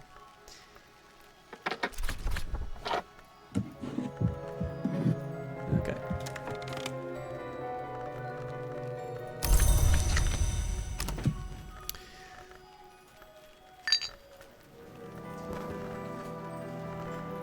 This is kind of the expected outcome for a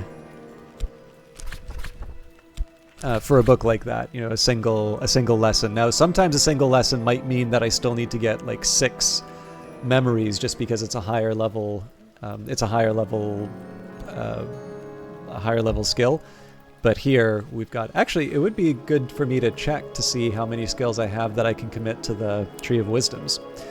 There's always more to learn. So we've got, what is it, 1, 2, 3, 4, 5, 6, 7, 8, so 8, 16, 24, 32, 40, 48, 56, 7, 59, 60, 61. So 63 for straight skills. And then 68. And we've got, what is it? 1, 2, 3, 4, 5, 6, 7, 8, 9. So I guess there'd be 90 different... No, because it's 9. So 81 different slots to put in.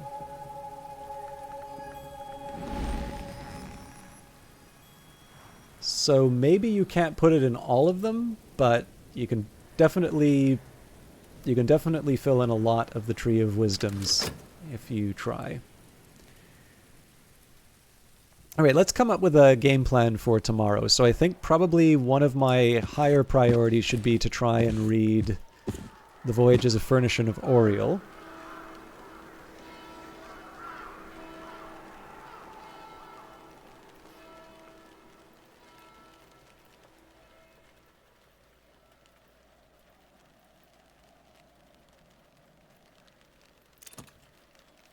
So if I recall correctly, the Wormwood Dream was going to be our ticket to reading The Voyages of Furnishing of Oriel. So let's take a minute and actually work out exactly what the plan for that is. I'm sorry, I forgot my tablet. I'll be back in a second.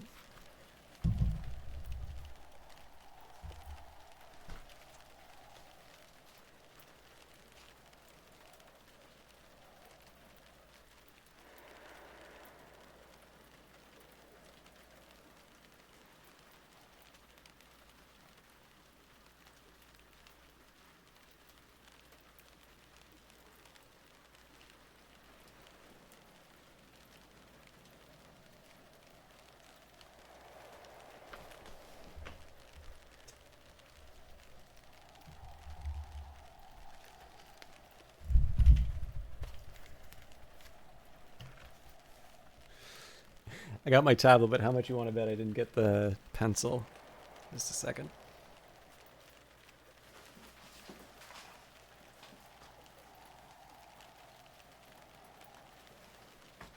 I'm curious, can you hear it when I'm rummaging around like this? Because I'm imagining that there's probably... I'm imagining that the stream is a bit more funny if you... Okay. I'm never sure, because, like, sometimes... You wouldn't notice it if you didn't mention it. Okay, because, like, there is something kind of funny, right, about somebody saying, oh, wait a minute, I think I remember where this thing is. Bang, bang, bang. Rummage, rummage, rummage. Clonk. But on the other hand, if it's just, like, dead air, it's not as amusing. But I do know that if things aren't directly into the mic, it winds up... I notice actually the drop-off is pretty significant. So like right now I'm speaking directly into the mic. And I'll say... The next time I say now, I'll turn my head sort of 90 degrees. So I'm going to be turning my head now. And I think some people say that sometimes they can't even hear what I'm saying when I'm talking like this. Now I'm obviously back directly into the mic, and then if I start going around it, you can even just see directly on the monitors how much the vocal quality changes. So that's the nice thing about the cardioid pattern, but it does make it a little complicated to... Like, there is stuff that I want to consult when I've got my spreadsheet up. Okay. But yeah, so it's... Voyages of Furnishing of Oriel is going to be the most difficult text that I've read in the game so far, so I don't think it hurts to have the game plan. So the goal is 18 Moon. So I'm pretty sure it's clear that Tridisma Hyra is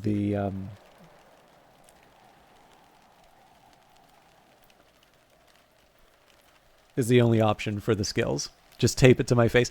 I have actually thought about so this mic has served me very well for a long time, and as far as I'm concerned, I don't really need to change it. But I have considered buying one of those like mics that you sort of attach to your, like the ones that you wear. And normally I think people use them if they're presenting at a conference or something like that. But I'm trying to remember, it might have even been an audio designer for Naughty Dog, but he actually talked a bit about how he uses those types of mics for performance. I say performance capture. Usually people are referring to that when, it's animation. But his reasoning is that he doesn't like the idea of fixed microphones in booths, because essentially what you are doing is you are hiring quite talented actors and then sort of telling them, you have to stay put, you have to stay still, while you're recording your lines. And of course, so many things in games are not people standing still just saying lines into a microphone. Often they are, moving and doing things. Even for myself, I don't exactly talk with my hands, but definitely there are times when I'll find it useful to add a little more emphasis. And there can be a cost to that in terms of audio quality. If you allow someone to move around, the capture may not be as good. And so for him, the technical solution to that is actually to put the types of microphones that basically follow the actor with them. I'm sure there are trade-offs to it, but I was intrigued by that argument. But it does wind up being a punching one's mic adds emphasis. So it does wind up being. But I mean, like, the thing is that it's not like I'm looking. If anything, I am looking to reduce costs for the broadcast, not increase costs for the broadcast. So, as much as I would love to, put infinite amounts of money into the broadcast, it's there is a question as to whether or not that's money well spent. Okay, so Wormwood Dream is a 6 memory. I don't think I can do better than that. So my Tryst is good for 1 element of the soul, and then the Tool is good for 1, which exactly gets me to 18. So, yeah, exactly. So that's the thing. Like, the Audio-Technica I have is not the cheapest mic that you can buy, but I would say on a price to performance ratio, I don't even think you can buy this particular one anymore, but whatever version, Audio-Technica produce. So generally, I think if you're buying an Audio-Technica thing, you've already said that you are not just shopping based on price.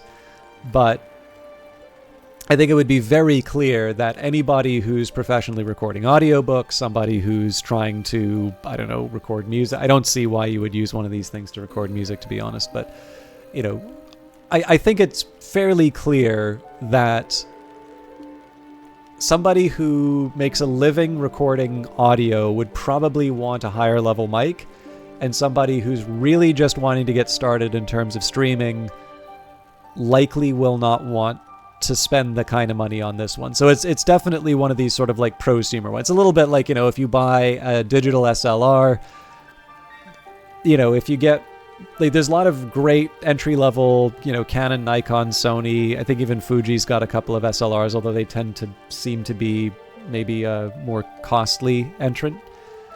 But if you wanted one of those, you can get a camera which will generally be compatible with whatever lenses you wind up buying, which actually means if you do start spending up for some better lenses, if you do ultimately upgrade your camera body, you're still, you're just going to realize more of what you've got already.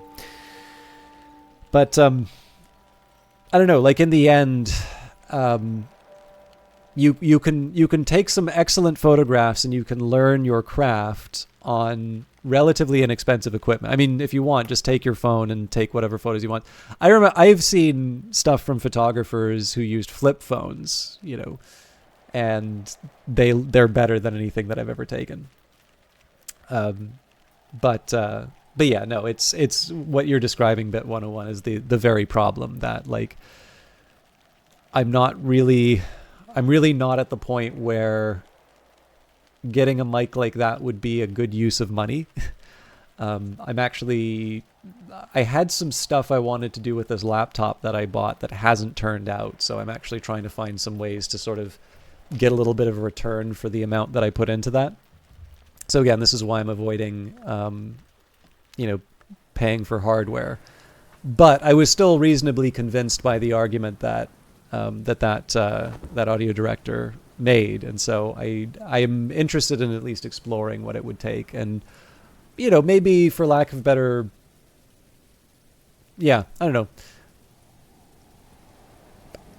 I can't really see what the path would be, but it would be nice to sort of sit down and work out for myself, like, what are the things that would need to happen for me to consider buying such a thing.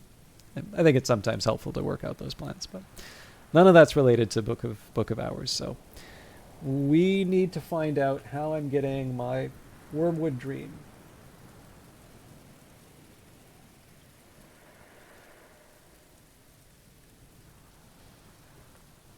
So it's Moon and Memory.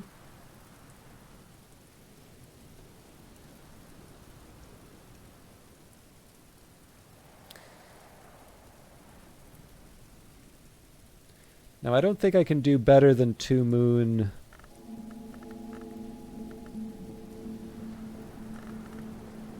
Yeah.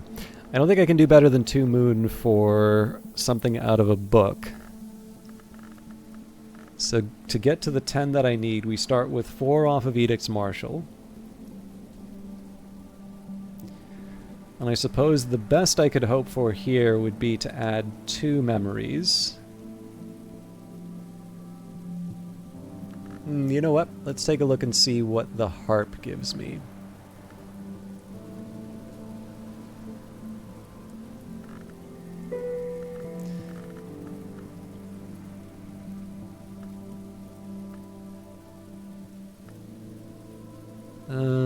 Old Wound isn't an omen.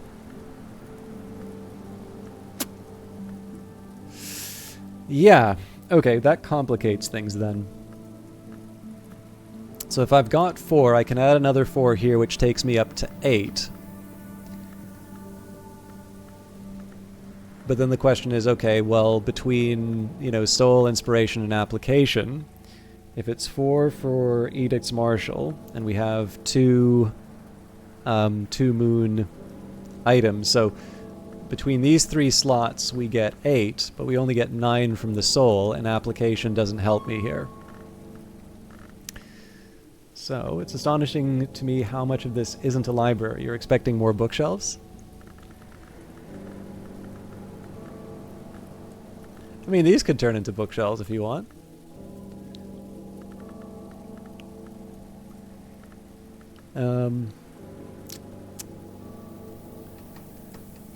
Just trying to think what my next best option might be. I think I've got to use the Nocturnary, but... Okay. So if I can, I'd like to avoid using the Black Sapphire wash again, because I remember that was a little bit of a pain to sort out. Okay, so similarly, I can put 2 moons in on this one. And I guess as a next best, I can try and find...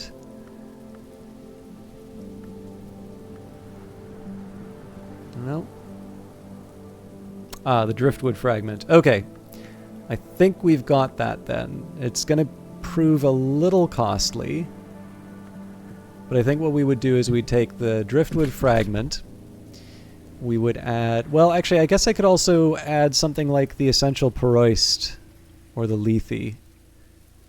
But let's maybe hold back on that for now.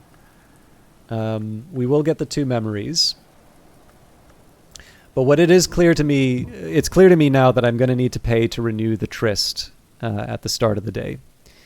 So that gives me the game plan. So we get the Wormwood Dream. So 1 minute to get the relevant memories. 90 seconds to get the relevant Wormwood Dream. And then I guess it would be 3 minutes for reading the book. Oh, sorry, 1 minute to... yeah. 1 minute to get my Tryst back. So we're looking... it's basically going to take the whole day, and I may not get my Tryst back in time. But then we've been in a bit of a holding pattern for the... Also, doesn't your local library have the Cater and Hero... Cater and Hero pumps?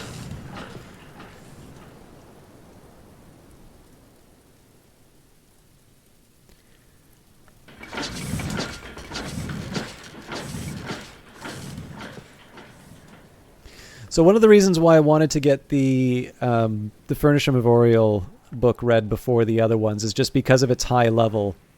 I imagine that that's going to be the your stops at the well arbitrarily in the middle.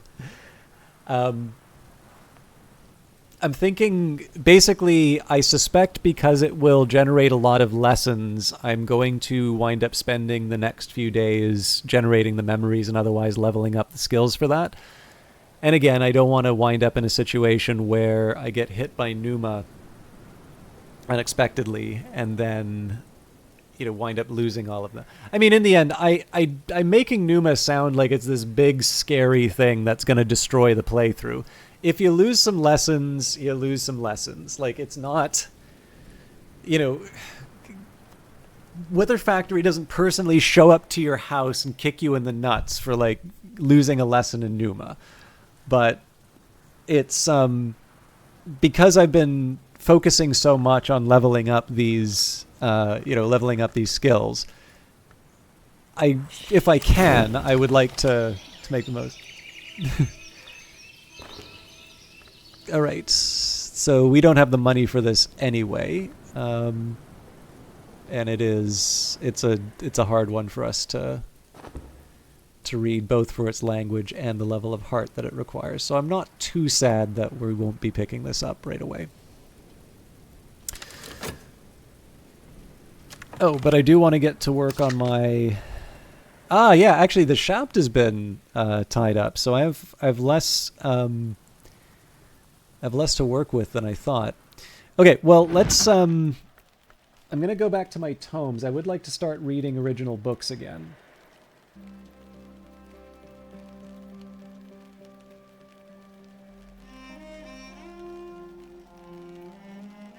So let's read The Three and the Three.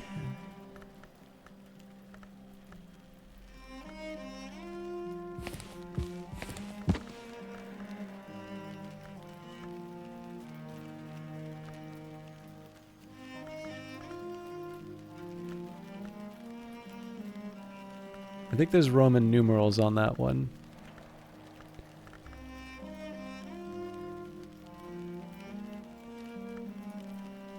There we go.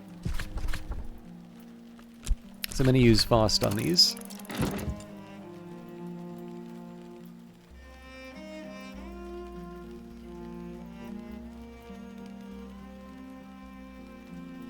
And I'll try the Moon's Egg for the other one.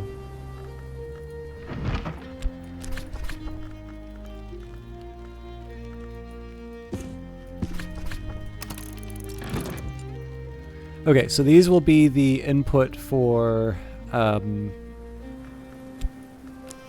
first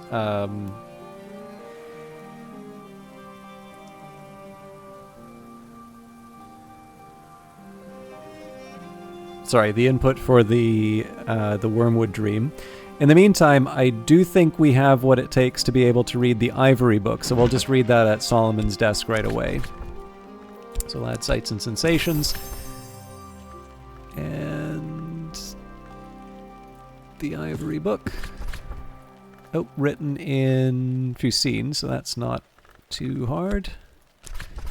Alright, Winter, a conclusion. I can master this mystery, enough winter to match the mystery winter.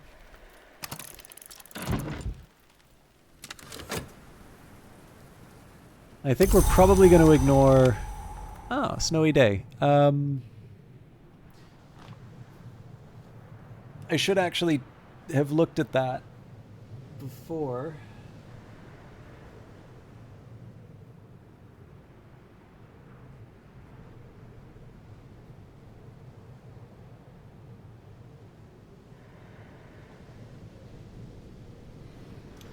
So I could have used this to mess around with some of the sky recipes, because in terms of memories, I've got nine sky to work with, and then with Sacra Lamea we can take that up to 16 even without the Faust. But of course I've already tied up the Faust.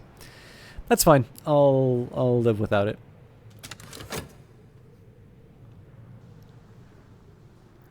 I'm debating on whether or not I should try and take a break, because I really probably only have another hour of the stream left. I want to try and get my sleep schedule back in order. I haven't really taken a break yet. I don't know. I'll see if I can run through it. I'm going to assume people would probably prefer me to just like run through, given that we did take some time to read Kurt Vonnegut's advice on writing.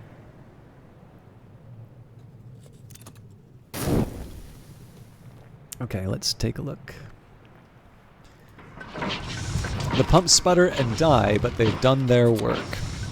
Reseeding waters. Once more, the waters are in retreat in the lower levels of the house.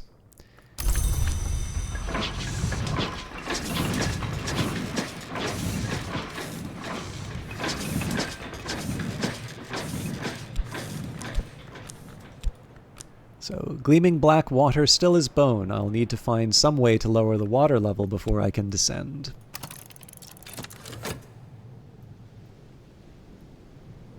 Oh, actually, sorry, the blue belt. When you say please do, you mean please take a break? I might. Let's see. Let me at least get to the point where I can renew things. Got a quick question. Is it possible to lock yourself out of being able to evolve your elements of the soul?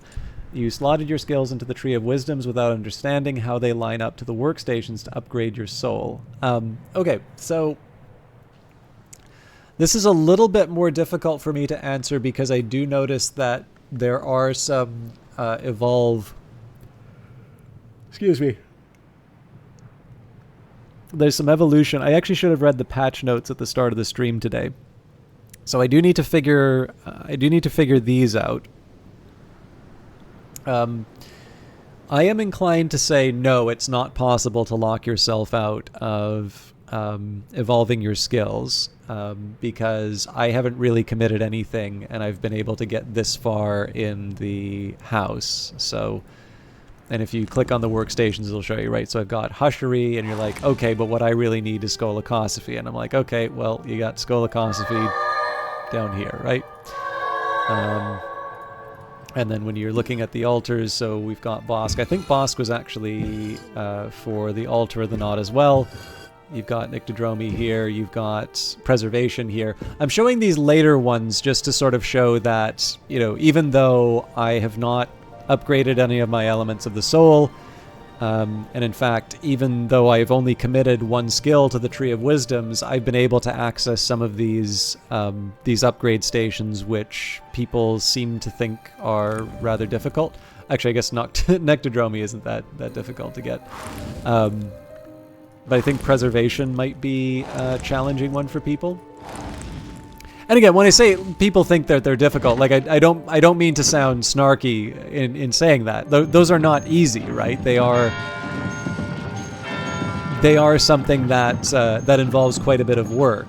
But yeah, for my own part, given the fact that I've not committed much to the Tree of Wisdoms, and given that I haven't even got that many elements of the soul, being able to, like, I've been able to access most parts of the house, and I don't know if I could give you a tour and say, you know, here are all of the things that'll upgrade the elements of the soul. Like, I don't know if I could sort of point to them each individually, but I think for my own part, like I don't feel like the challenge would be for me to I think you could start me on any given... Oh, that would be an interesting one, actually. So I know for some strategy games, people say, like, you know, give me your most broken save, and I'll like, get you out of the fire. And I'm almost wondering, like, maybe I can do something like that for Book of Hours. You know, send me your most confounding, you know, save, the one that you think is irredeemable, and I'll get you to a victory or something like that. That might be kind of fun. Yeah, so that was that was kind of what I was figuring these things were for. I don't think it's any memory, so like Snow doesn't provide that, and Old Wound doesn't provide that, but these higher power ones. So Dajumos is for Horamakastry and Hushery, Invincible Audacity is Illumination and Ithistry, and Earthquake Name is Ithistry and Skolakosophy. But oh, it's always good to see you, CPO Williams. So for those of you who do not know, CPO Williams is a very long-standing viewer of the channel, and I noticed. So I always feel like a little bit of a creep when I see familiar people like on Steam buying a game that I like, and I hit the like button.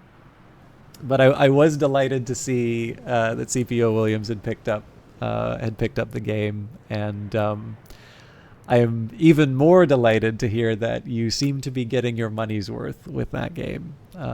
So I appreciate that a lot. So Pax Cecilia says, I've made as low as the well, high as the glorious stair, and as far as the hall of division. I thought that I'd messed up by being able to upgrade metal, but we may have just not found the workstation where the skill lines up with edge and forge. Would your metal have been Ithistry? I can't recall offhand, because I think there's a few... Actually, if I recall correctly, I think there's also a Horamachistry, which gives, so I think Edict's Inviolable gives a metal. I didn't like this one because it referred to the mayor in the tree, and I was like, ah! Go away!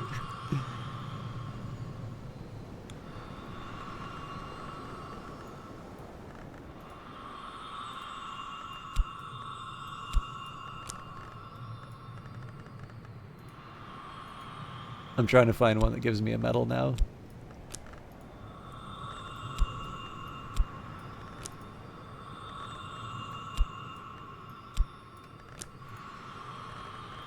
Maybe it is Horamachistry that... Anyways, yeah, if you let me know what it is, I can try and find the relevant workstation. But yeah, my general feeling is that it is easy to feel like you get trapped or lost in the game. I think the only way to like lock yourself out forever of something would be to destroy your journal originally.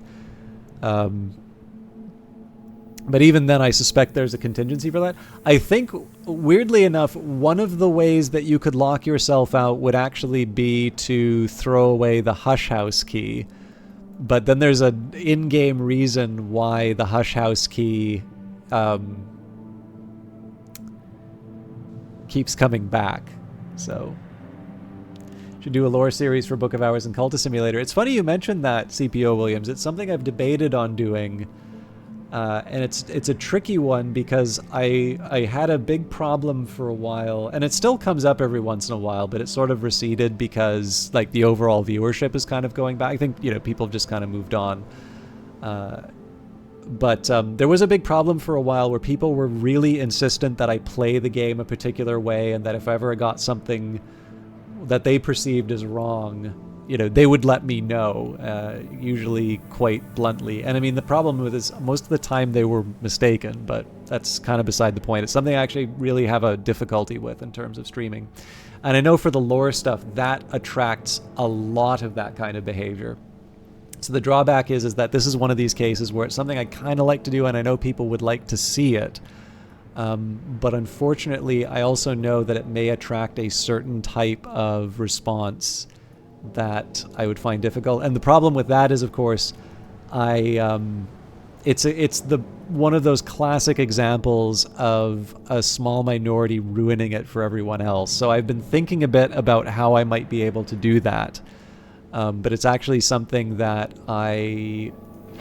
it's probably, in terms of like the ratio of things, it's probably the maximum amount of thought that I've put in relative to not doing, precisely because of that backseating problem. And the thing is that it makes me really mad that I'm thinking along those lines, because when someone like you wants to see that, and I think Cree would actually really like that as well, and not just to highlight you two, but just to, you know, to put specific names to what that would be good. Like, both of you are very nice people who I'm always happy to see in the channel, as indeed I am everyone, but you know, I don't want to, you know, it's always nice to have like a specific person in mind when you sort of think of these things. I'm really not comfortable with the idea that because people who I really shouldn't be letting shape the content that I do, ultimately that's kind of allowing them to do just that, to sort of decide what videos I do and what ones I don't. But yeah, with that in mind, I really just kind of find a way to sort of navigate that in such a way that I'm able to do it in such a way that doesn't leave me not wanting to stream again, because there have definitely been times where I just kind of throw up my hands and say, why do I even bother doing this when I read certain comments on YouTube? All right, The Moon's Egg, the third and last volume of the Meditations of Abbot Thomas of the Abbey of the Black Dove. Abbot Thomas speaks of the coming death he hears in the sound of the waves, but rejoices that his blood will water the egg of the moon, by which he seems to mean the future. And the last chapter was dictated, not written, by Abbot Thomas. When Thomas' old sword brother Trygive returned to raid the abbey, Thomas had broken his monastic oaths and taken up arms to defend the abbey. The two had both been mortally wounded. Thomas's last words are, "The wheel turns, the moon sleeps." Now, if you don't mind, CPO Williams, I'm sorry to interrogate you when I have you in the chat, but what origin did you wind up getting? Like, what journal do you have? And how did you wind up picking your elements of the soul? Did you go for who you know you are deep down inside, or did you do something different? The Three and the Three Vatican Manuscript, a church-authorized version of an older text. This book describes the chancel and the calyptra, two triads of hours with subtle, far-reaching powers and responsibilities. It has clearly been reworked to fit church doctrine. The deepest knowledge is forbidden to all mortals except those who seek it beneath the watchman's tree. It is Calyptra that planted that tree, but it is the chancel, the cruciate, that has elected Calyptra. Who then elected the cruciate? Or is this, as the saying goes, a matter of Janus? The sister in witch is cruciate, but the witch in sister is not. Even those powers that demand a conjunction are not always conjoined. When the sister is nowhere, does that mean nowhere sits in crucium?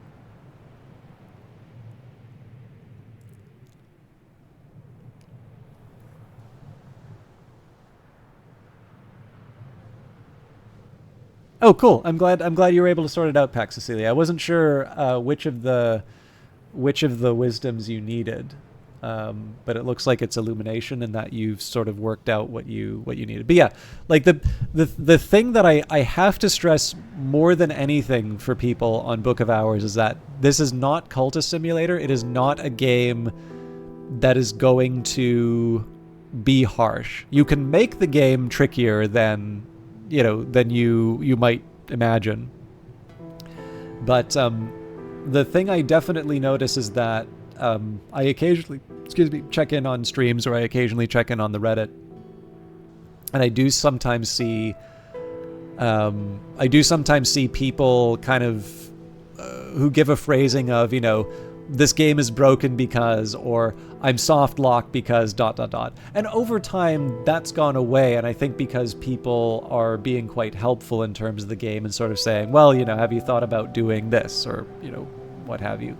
But I definitely know that there is a feeling, I think this is just because, again, Weather Factory is doing an interesting game that's not necessarily like other ones. I think there is a tendency for us to sort of expect that if we don't have the answer right away, that there is no answer, whereas this game is entirely about marinating in the problem for a little bit, thinking about an alternative way of approaching something. And then over time, you suddenly start realizing, oh, okay. Essentially, what you really need to do is you need to have a couple of tough nuts where you're like, oh, I might have really messed this up for myself, and then when you take a minute and think, oh, okay, actually, wait a minute, what if I did ... And I've actually seen somebody specifically asked me a question about Book of Hours, and I kind of did the Socratic method with them. I sort of said, it's like, well, could you give me an example of one that wouldn't work here? And they're like, sure. And then they point out and said, so if I were to add this, and then I add this, and then I add this, okay, actually, I could have to open that room with that one. That's not a good example. And they go to the next room, and then they're like, okay, well, I could add this, and I could add this. Well, I guess if the weather was such and such, then it would go. And they went through about 3 or 4 different rooms, and it turns out that all of those ones that moments before they thought were impossible were actually ones that, without me saying anything other than, could you give me an example, were ones that they had everything that they needed to to overcome it. So it's sometimes just a minute of gaining that larger perspective, and to me, that's the fun of the game, right? So I'm glad you're on that path. And CPO Serpent Skin Journal with Fet and Faust, but you don't have the negative options on any of the hours of the gods because you have no story from them, but you just got hit with a malady that requires 5 scribes. That was the first malady I got. Have fun. It's not that hard, but I've actually yet to find a beverage, a Sky beverage. I'm assuming that there's no Soda Stream in Hush House, but if there was, I'm pretty sure that would give me a five a five Sky beverage. Okay, so I wanted to rate something here, so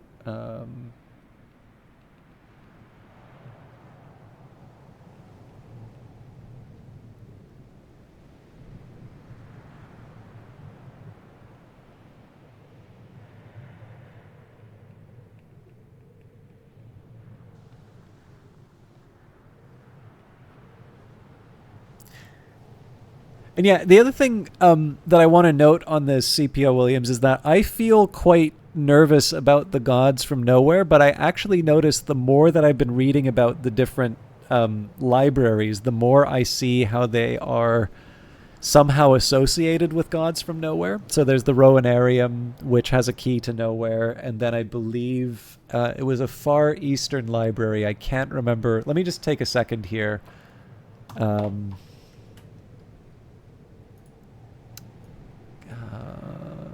Maybe the search engine will help me.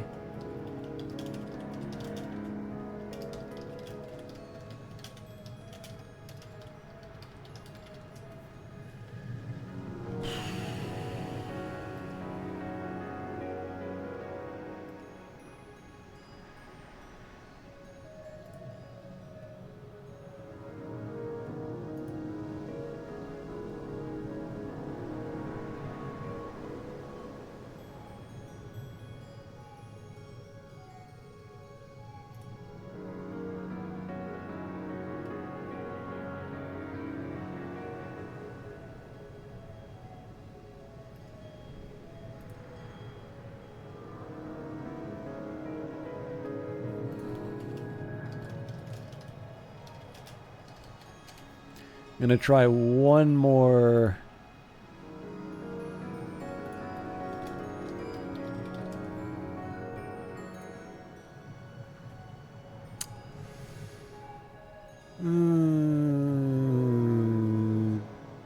Oh, I might have found it.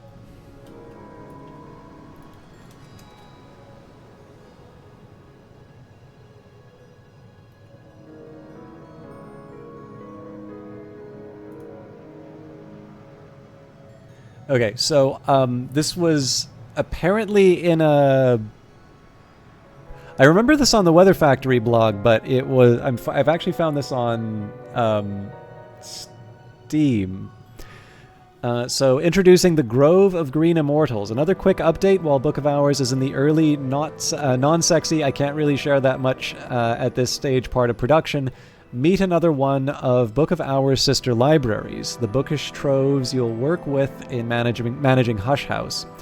This update, it's the Grove of Green Immortals, a mountain monastery of renegade Taoists specializing in horticulture and medicine, and patronized by the mysterious hour known as the Applebright.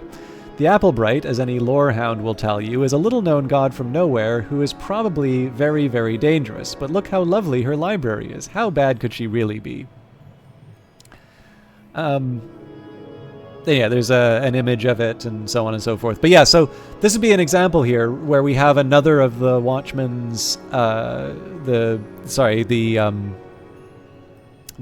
one of the libraries which has a very direct connection. I think the Applebright might be a William Blake reference. Unfortunately, I'm too dumb to understand Blake. But yeah, I feel like there's oh god, I can't even remember the poem. But you know, a negative emotion turning into a tree that bears fruit, an apple bright. I'm actually really annoyed that I can't remember the poem now. Google will answer it.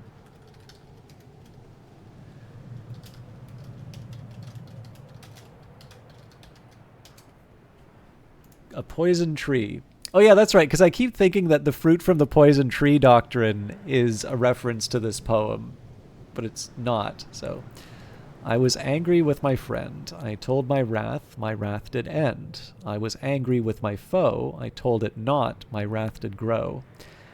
And I watered it in fears, night and morning with my tears, and I sunned it with smiles, and with soft deceitful wiles. And it grew both day and night, till it bore an apple bright, and my foe beheld it shine, and he knew that it was mine. And into my garden stole, when the night had veiled the pole. In the morning glad I see my foe outstretched beneath the tree. So, in any case, I'm assuming, because smart people with English backgrounds, I believe both of them, I'm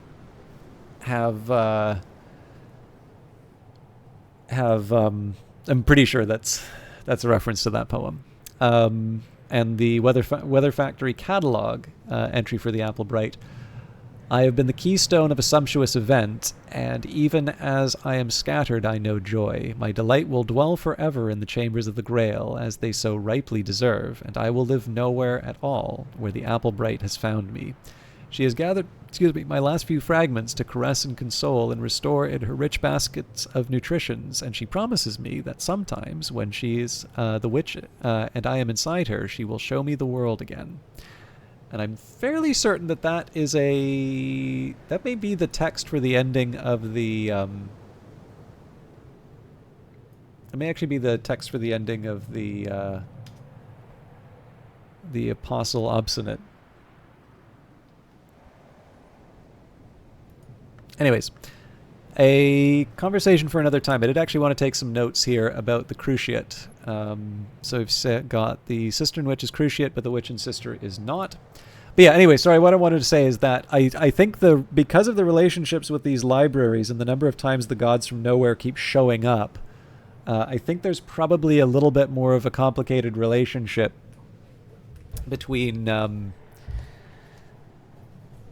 between these entities and the overall functioning of the world than I'm willing to admit. But I don't know. It kind of seems to sort of fall in the standard, like, these great and terrible powers are very useful to you in terms of being able to give you great information and knowledge, but this comes at a price. And the most reckless people are the ones who think that they're always getting the upper hand in terms of those deals. Whereas, the wiser and the more cautious people recognize the danger in dealing with such entities, that there's always some kind of an angle that they have. And so you want to sort of make sure that you've got some really clear restrictions in terms of what you're... good for you, Pax Celia. But yeah, I don't know. Like, it's... I bear sort of the stamps of my origins, and so I'm naturally quite skittish around the gods from nowhere, even though they do actually seem to be they seem to play more heavily in the libraries than I appreciated at the start. Okay, so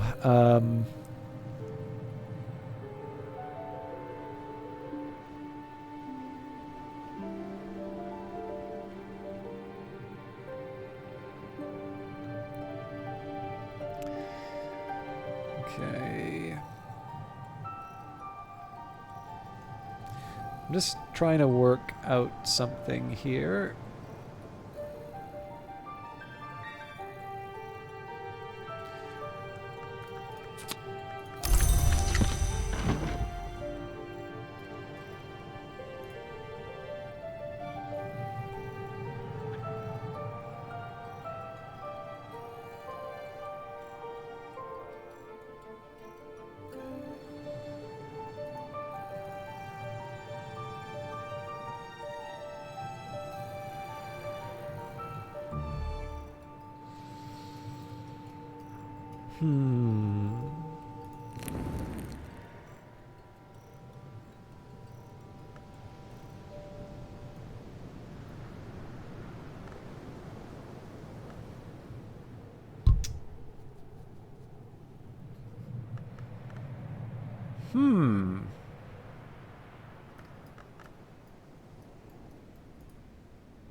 So I'm falling back on the...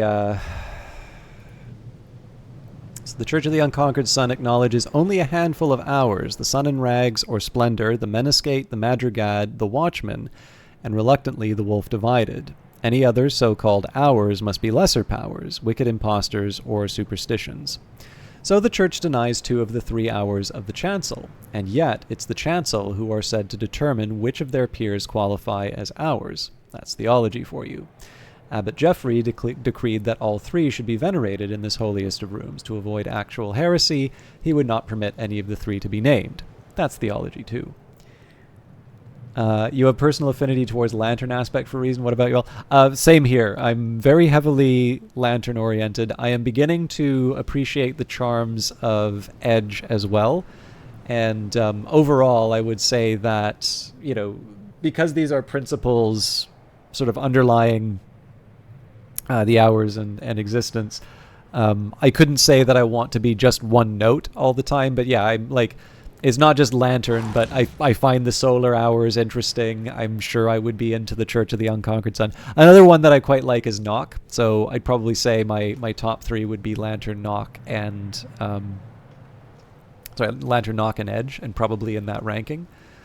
But you know, I have my Grail moments. I have my Mothy moment. You know, anybody who likes the idea of inspiration and creativity, I think in the end has to sort of acknowledge the benefits of Moth. I'm probably not very good with silence, but Winter, you know, who hasn't felt a bit gloomy and likes the Goth Forge. Ooh, Forge is a good one. Yeah, so, you know, the more you think about it, right, the more you can say, okay, well, yeah, I also see a little bit of that one, and a little bit of that one, and a little bit of that one. But yeah, no, I very heavy lantern, and then I think probably Nock would have been my next, and then I notice in terms of overall growth, I've become increasingly interested in Edge. But yeah, I mean, I suppose the 3 and the 3 would tell us, here we've got the Sister and Witch, which would be the Cruciate, and presumably the Moth representative in here.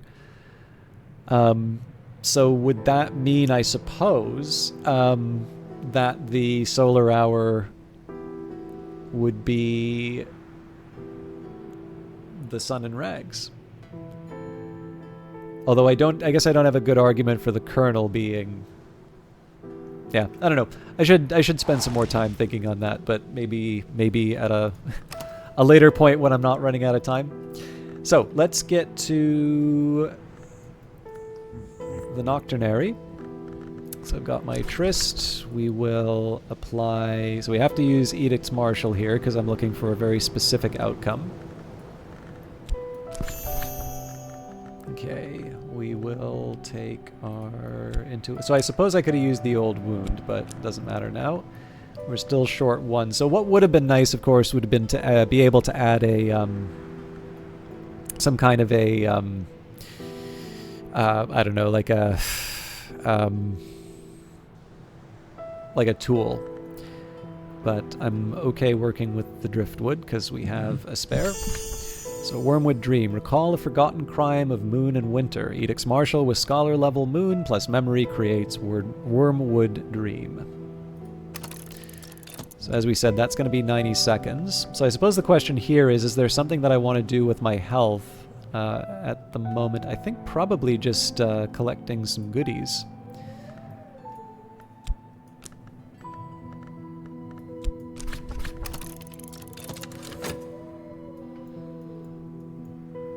I do need to open the package at some point, but... Alright, I think I can start reading the Ivory Book. So, the Ivory Book, a manual of the Order Limea, an order of quasi-immortals who maintained a secret enclave at the source of the river Limea in the Roman province of Hispania Gallicaea. This manual was compiled by one Curanai, who claims to have fled the tyranny of the Chrysanthemum throne to cross the world and join the Ordo. Members of the Ordo took an oath, the Ivory Chain, not to have commerce with the Hours. Followed literally, this would be almost impossible for an adept, so the manual contains numerous clarifications, exceptions, and processes of indulgence. And we have a new room. Alright. The lower pump room. The Curia installed these pumps when the lower levels of the Sisterhood's holy place were already dry.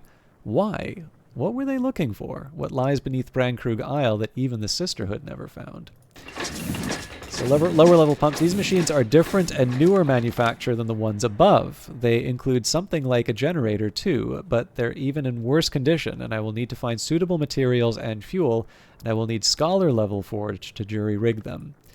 So that is a forge and knock. But this requires... Interesting. This is also interesting because I don't think I have enough... I mean, I would have to use up the... I would have to use up that special metal that I have. So I'll probably wait on those. We've got the Fluttering Crypt, so that's going to involve a heavy moon or heavy winter investment again. I think we can handle both.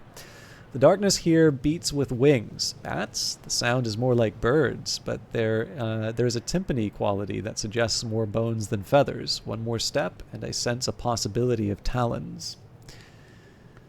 So that'll be something I deal with maybe when I'm not focused on, you know, all my other tasks.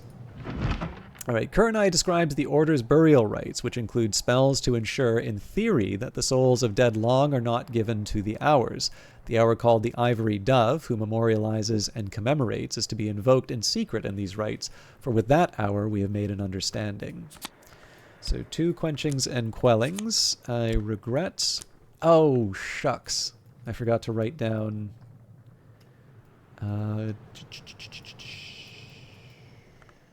Right.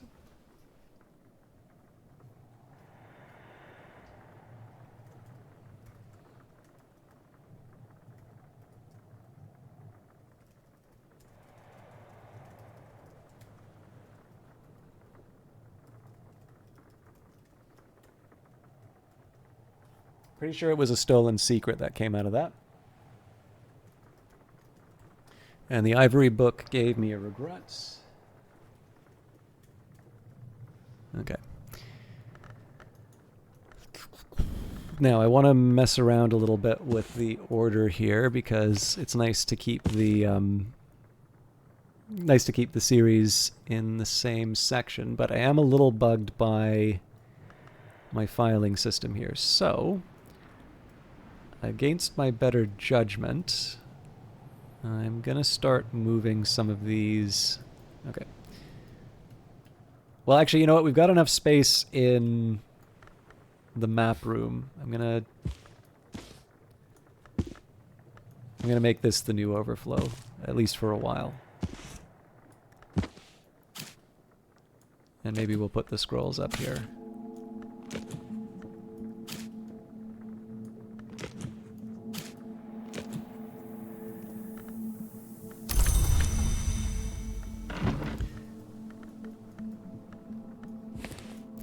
But yeah, so when it comes to quenchings and quellings, I can move... We actually already have that at a fairly high level. So I'm going to need 5 and then 6. Okay. So I might as well work this out now.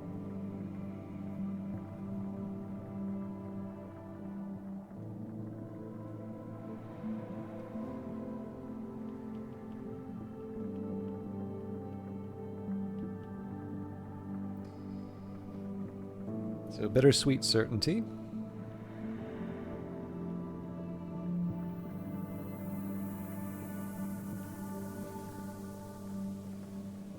Actually, come to think of it, now's not a bad time for me to try because we've got the snow.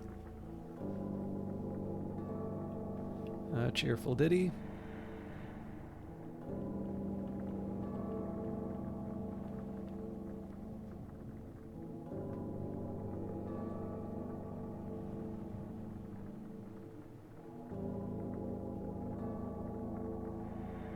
Hindsight.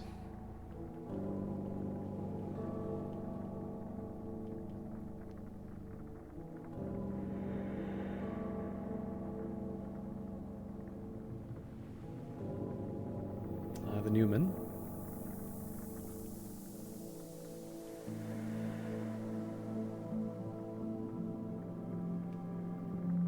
Regret.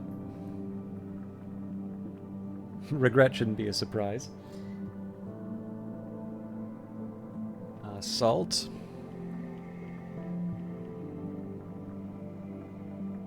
Satisfaction.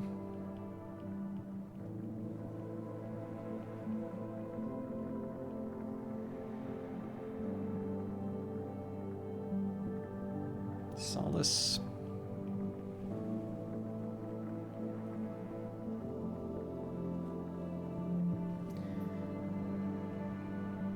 Yeah, so we are absolutely spoiled for choice in terms of being able to level up quenchings and quellings.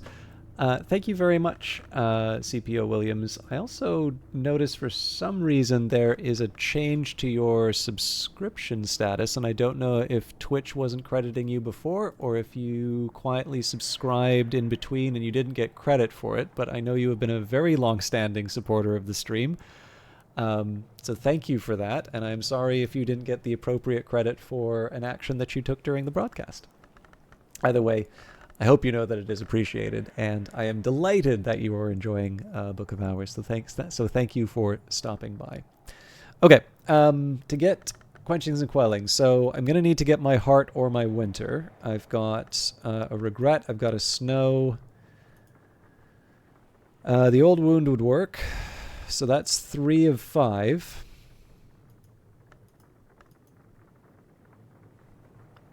I think taking my time probably makes more sense on this one. And I don't think I'm going to wind up taking the break. I was originally going to take the break because I wanted to get the Wormwood Dream, but honestly, we're close enough to finishing today that I'll just get a stretch afterwards. I know I took a bit longer to get stuff done today, but I am very intrigued by these pumps. I was not expecting that, although we haven't quite figured out why it's there yet. Let's hope it's equally possible to forget this again.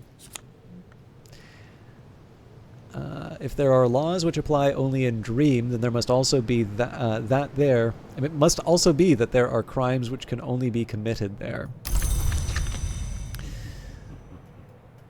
Oh yeah, I guess I should have put Wormwood Dream under the list of possible memories as well, but I just don't see any reason to do so. Alright, Tubbins will buy me a hearty meal in a quiet place where I can rest and gather my thoughts. It is winter and the storms have tightened the seas. I am sitting before the fire in the sweet bones with a beef and potato pasty in one hand and a hot ale posset in the other.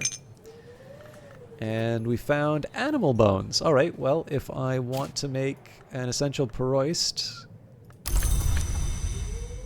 or Periost? I can never remember how to pronounce that. Anyways, that will be helpful.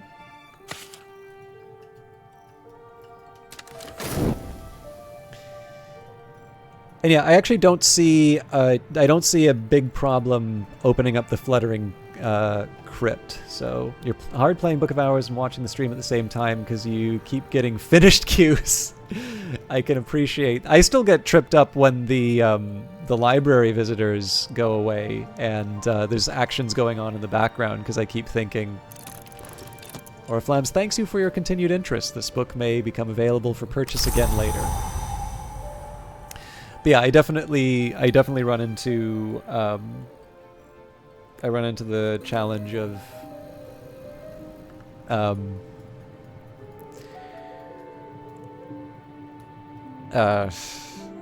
like knowing that there's stuff going on in the background for the game, but not seeing it, so getting a little stressed out about it. But I'm sure one day I'll get over it. Okay.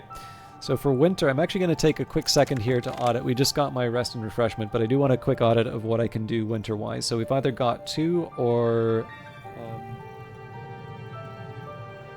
I've got 2 or 4 for base winter. And then I can get 5 from the memory. I'm not even going to worry about the... not even going to worry about the Wormwood Dream. I'm just going to use the Newman.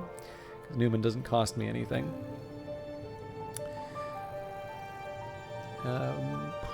So then Solomon's Preparation.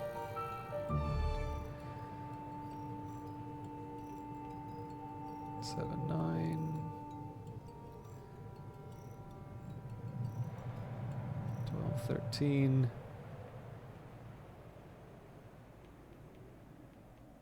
That can't be right. Yeah.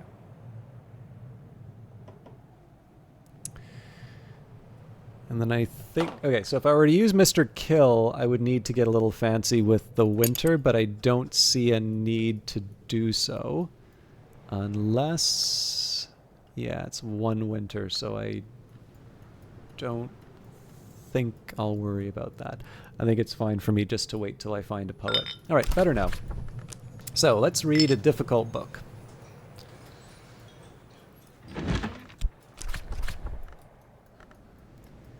We'll get the Lunar Globe. It's the Earth, but silvered like the moon, unlabeled, and pocked with craters. We'll add the word Wormwood Dream, Tradis Mahira, and then our first 18 text, The Voyages of Furnishon of Oriel, the impossible travels of a sea captain from the late Phoenician era, suppressed throughout recorded history. Those who read it were said to disappear. And as you can see, we've actually made some decent progress on our, our difficult books pile. So I can master this mystery, enough moon to match mystery moon. All right, looking good.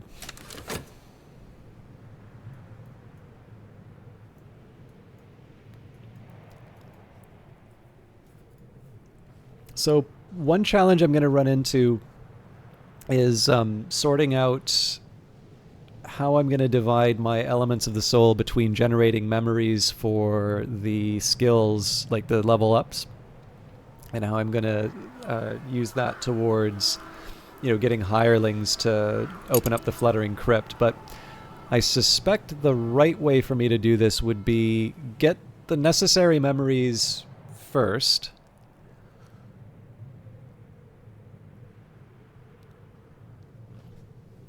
Yeah, I think prioritize memory. Well, no, because if I'm going to use a hireling, I actually need to do that early in the day.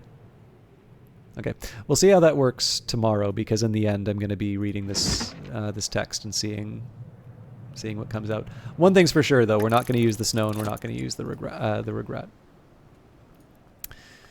Okay, Furnishon clearly visited the Mansus, sailing the length of the Painted River. He also claims to have traversed a sea of finest sand, to have dared the blazing waves of the sun's surface, and to have descended to an underworld ocean lit by lamps of black nephrite, which I think is a fairly clear reference to Nowhere.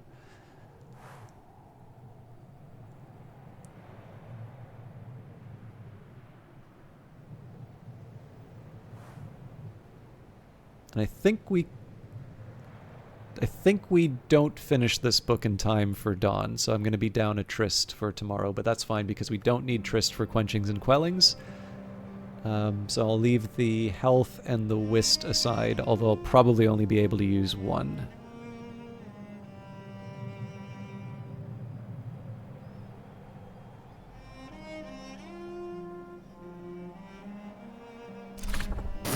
Oh, my bad. We will get the tryst back. Furnishon's final voyage is to retirement on a peaceful island across an evening sea, where he identifies a spring whose waters will keep him safe. I will be forgotten, he declares, and this work my only trace.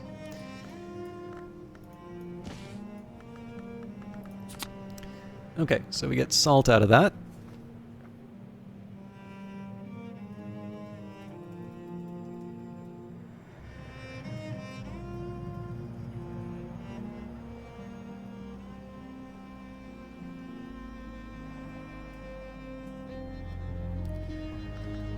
And 3 sea stories. So that's actually pretty easy for us to upgrade. My bad. No, it's actually as difficult as quenching and Okay, we've got our work cut out for us, actually.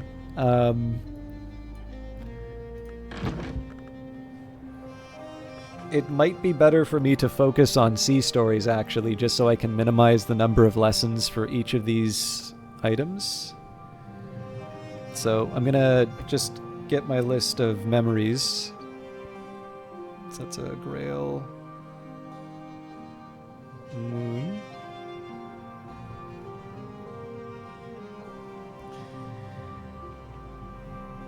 Okay, Beguiling Melody.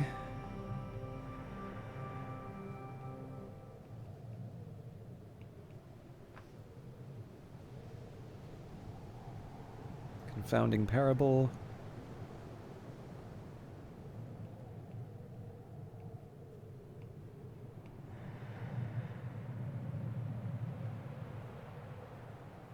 Contradiction.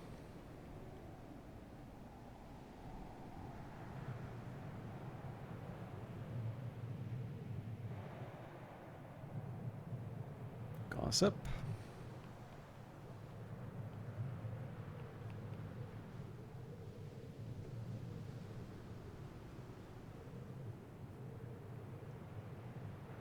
Intuition.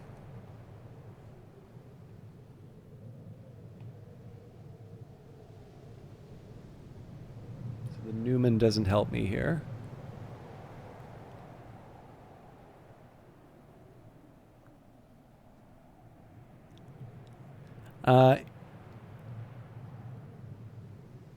If so, that would be a new change. I do know that if it's fatigued and you haven't collected it by dawn, it will refresh. But I believe if it's committed, in fact, I think we just had an example of that coming out fatigued through dawn with those pumps, because I don't believe I had my shopped yesterday. But yeah, my understanding is that if you, so basically, if the timer is running down by dawn, it will be fatigued. If the timer is done and you haven't collected the cards, they will still be refreshed by dawn, effectively because those cards exist for dawn to refresh it. But I'd be a little surprised based on how I know the refreshing works. I'll be honest, I'd be a little surprised if they wound up refreshed. But again, the one thing I know is true, and I'm trying to learn this for Book of Hours, is that the game can change quite substantially through the updates. So I never want to speak with too much authority on things based on how they used to be, particularly after large patches, just because I do know there are fairly substantial changes that do happen in the game based on the patches.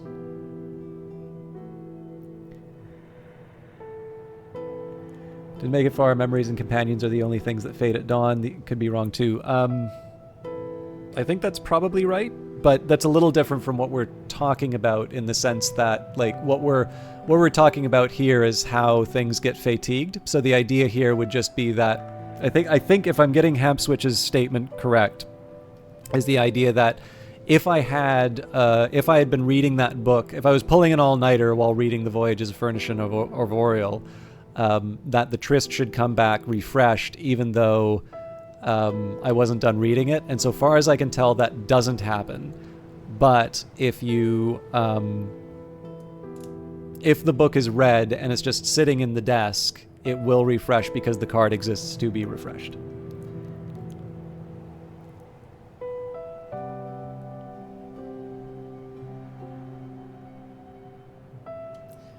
Anyways, I was doing my inventory of Grail and Moon things.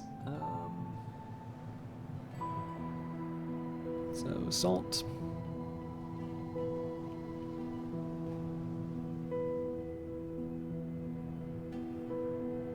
Satisfaction.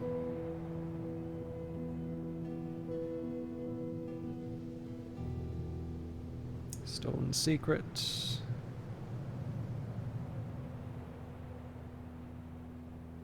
Okay.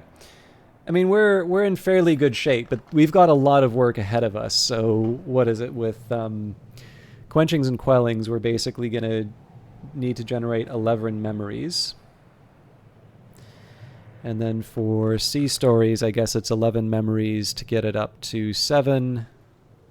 And so in total it'd be 18 memories. So we're almost generating 30 memories to level this thing up.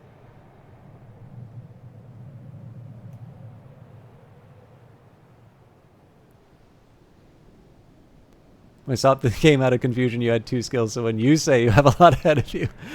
Well, I'm thinking just specifically, so like basically, I'm going to be trying to take the Sea Stories from 5, so it's 3 lessons I'm going to use, which means it'll be going from 5 to 8, and one heuristic I have is that basically you need, not counting the lesson, which is always required to level something up, I basically know that the heuristic I have is that you need 5 unique memories to get to the next level, right? So 5 to 6 requires 5 memories plus the lesson. 6 to 7 requires 6 memories plus the lesson, so on and so forth. That's why I say it's specifically 29.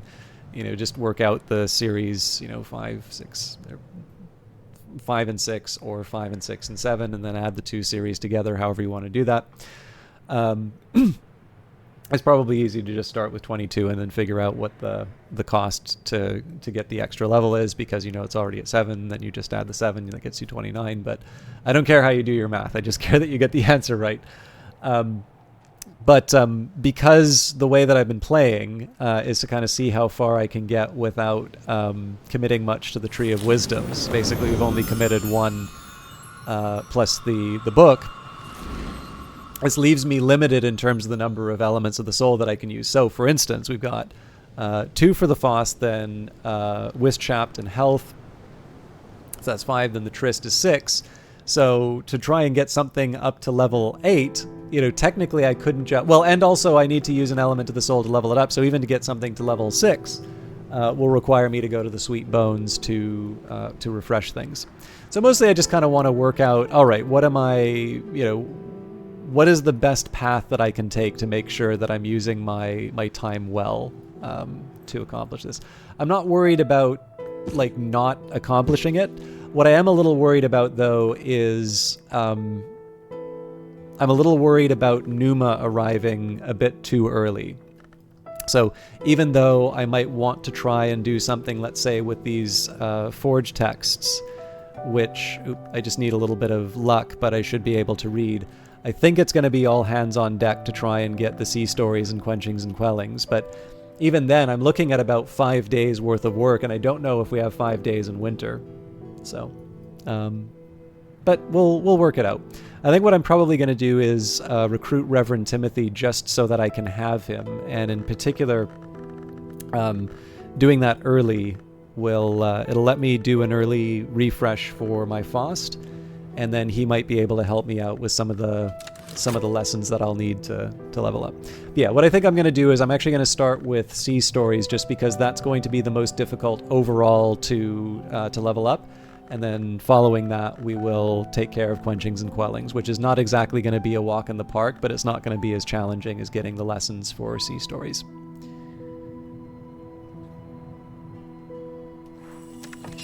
All right, so with all of that said, speak with Reverend Timothy. Reverend Timothy's door is always open to me. Timothy will offer help for free as a friend.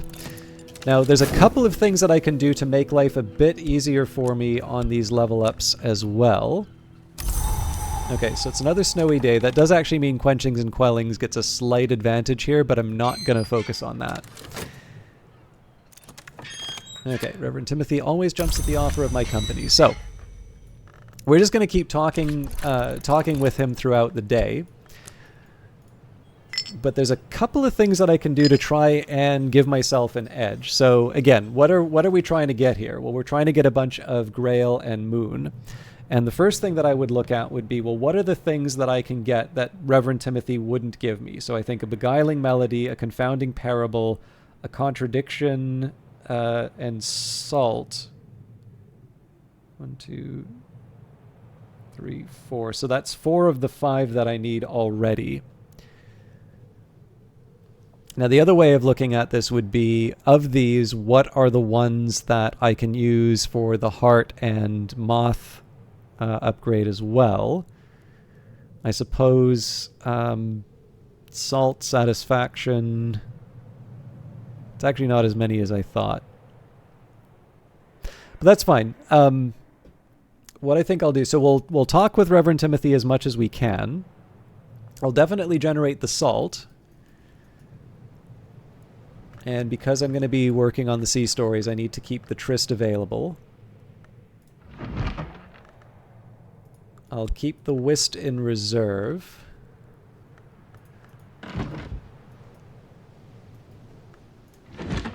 I'll start with Shapt for Sea Stories. Or for Salt. And then...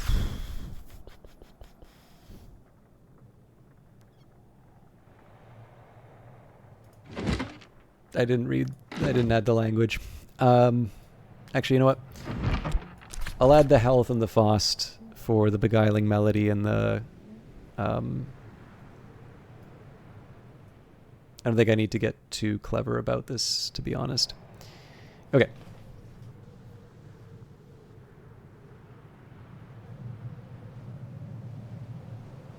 Let's see if I can find the Wind's Ruin.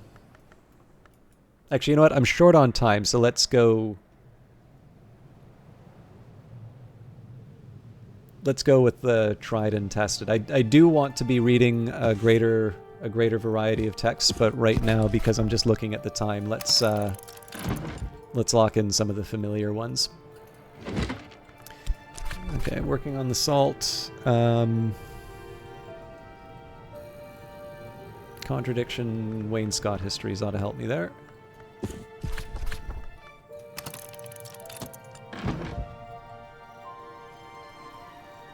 And yeah, you know what? I'm going to keep the tryst open, but I think I'm going to go all hands on deck for the reading. So I'll try Confounding Parable, because I can't remember. I feel like there was one of those which actually wound up being something that a conversation can generate.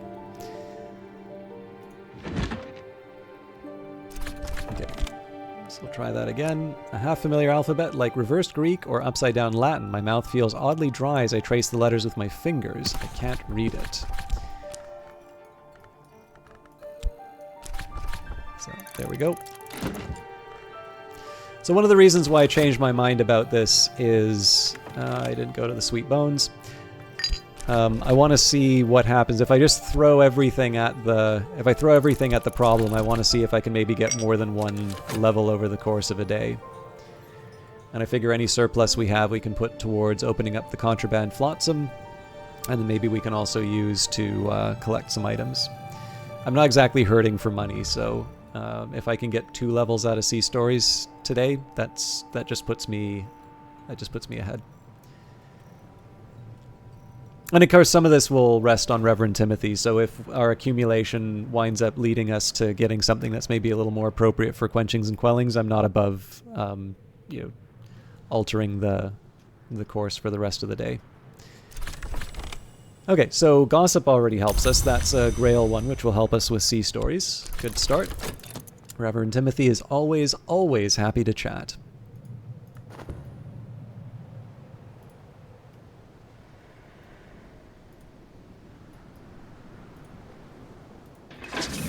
These machines are of different and newer manufacturers above. Alright. Beguiling Melody, we've got the Wayne Scott histories, we have got 108. So do we already have our 5? 1, 2, 3, 4. We just need the salt, which should arrive in a couple seconds. Okay, that's actually a really good start to the day.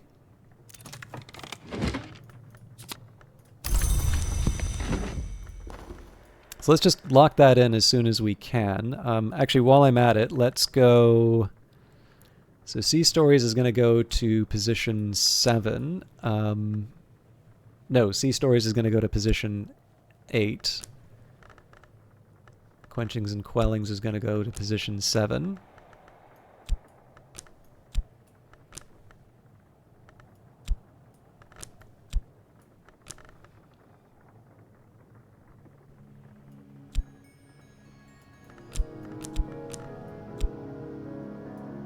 Yeah, it's still not going to work. Okay.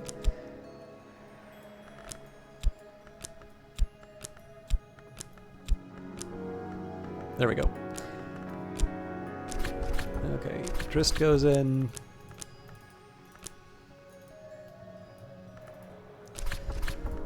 Okay, so that's a start. Clearly we need to wait for the Sweet Bones to get the elements of the soul back. So the question here is, am I going to be able to generate enough memories to get what I need? So I'm going to hold back on using the Faust and such until I have a clearer idea of what I need for the day. Let's bring back the Whist. Tuppence will buy me a hearty meal in a quiet place where I can rest and gather my thoughts. So right now this isn't a waste because I can use the Faust with the Contraband Flotsam. The Whist is a little bit of a risk just because... well, actually, no. I guess I could use the Faust with the Gull Colony and the Whist with the Contraband Flotsam. But in this case, I am committing fairly heavily towards being able to upgrade at least one of these. Okay, we got a Gossip back, so that's already putting us on the path to recovering Sea Stories. Or not recovering, but leveling up Sea Stories again.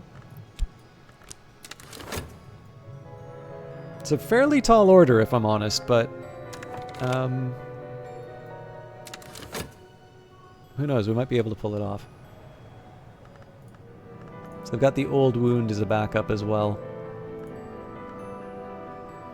Although I guess I could use that for quenchings and quellings as well.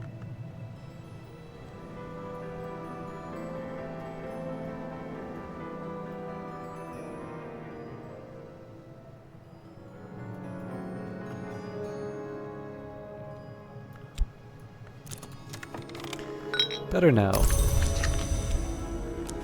So I'm going to bring the Tryst back. This doesn't count as something that I can use for... this doesn't count as something that I can use to generate memories, but it would allow me to level up Sea Stories. Okay, Solace doesn't help me with Sea Stories, but it does help with quenchings and quellings. I don't need to listen to everything Reverend Timothy says. He doesn't even really expect me to, but I'm often glad when I do. So for quenchings and quellings, with the Heart and the Winter, we are 2, 3 of 5, which makes actually makes it fairly likely that we're going to be able to level that one up.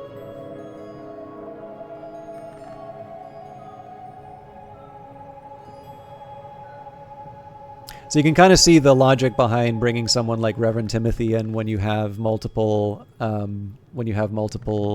lessons like this, because in the end we have 4 possible aspects from memories that can help us. Whereas if we were just looking for quenchings and quellings, or just looking for something like Sea Stories, we would maybe wonder what are the things realistically that Timothy can give us by the end of the day. So I do need to start thinking a little bit about what I have access to at the end of the day. Okay, Stolen Secret is an argument for Sea Stories again. So my preference will definitely be to level up Sea Stories just because it's the more difficult of the two.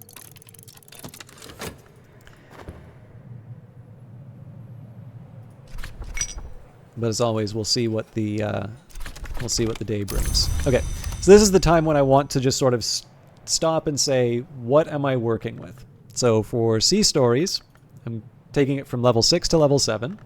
So that means that I need 6 memories. So Stolen Secret's good. Gossip's good. Snow and Solace don't help. Technically an Old Wound could be used.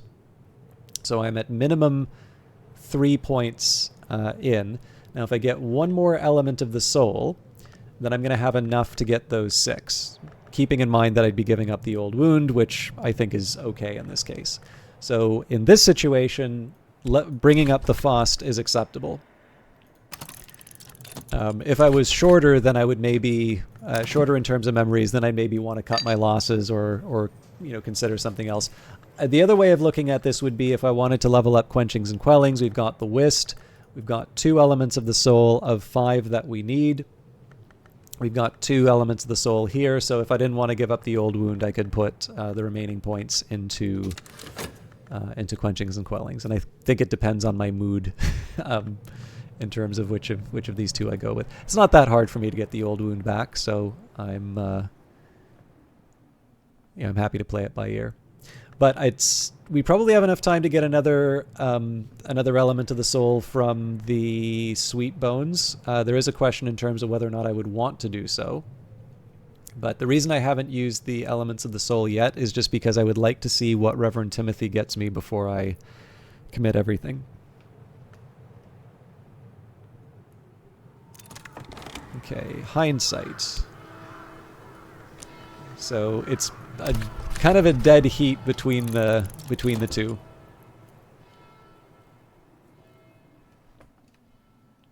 I think we'll wait on Reverend Timothy to see what he brings us before I make my final choice in terms of which of these two I level up, because it's quite competitive at this point.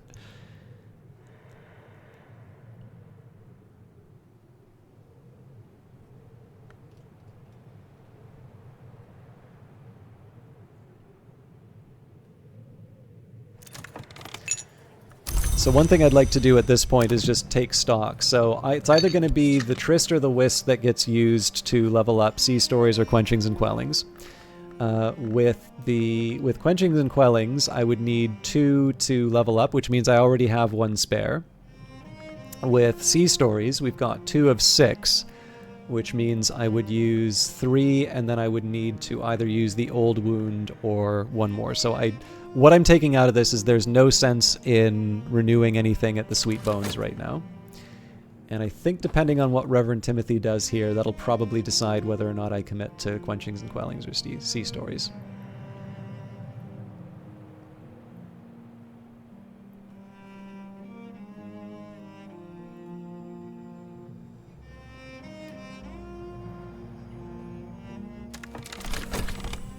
Okay, Foresight doesn't really help me that much, so I think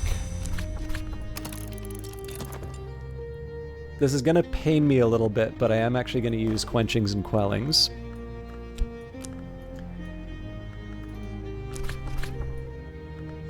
So Snow, Solace, Hindsight.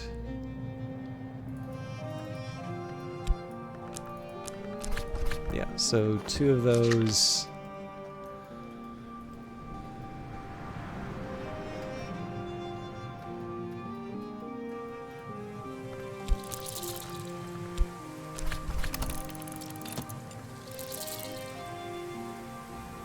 So I want to be a little careful in terms of what I generate here. So I'll get another Salt.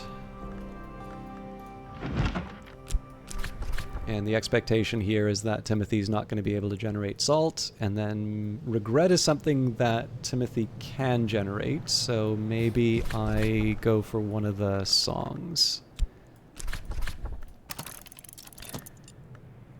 So, or Bittersweet Certainty or Cheerful Ditty. Glimmerings gives me Bittersweet Certainty.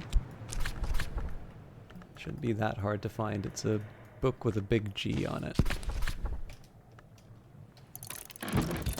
So we need 30 seconds after this to be able to level up Quenchings and Quellings. And again, it doesn't really matter what Reverend Timothy gets at the end of this, but it'll be educational.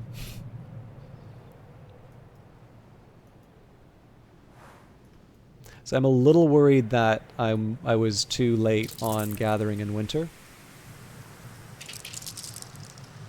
Then again, there's any number of things that can go wrong here, so...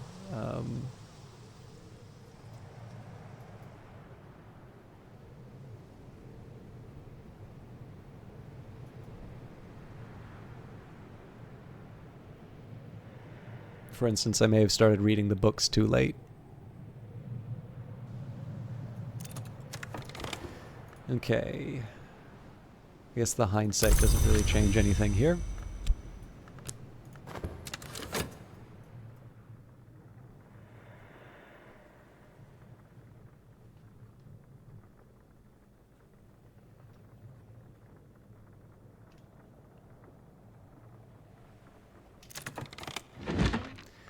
Okay, we've already read that recently, so I'll skip the text for now.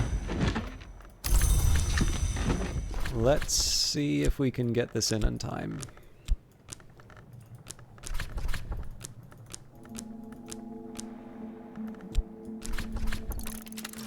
At last, I'm something of an authority in this. Improve the skill to level 6. Priority's still going to go to Sea Stories when all is said and done. But this was an opportunity. Okay, so I'm going to be short a lot of Elements of the Soul. That's a shame, but we'll make the most of the day.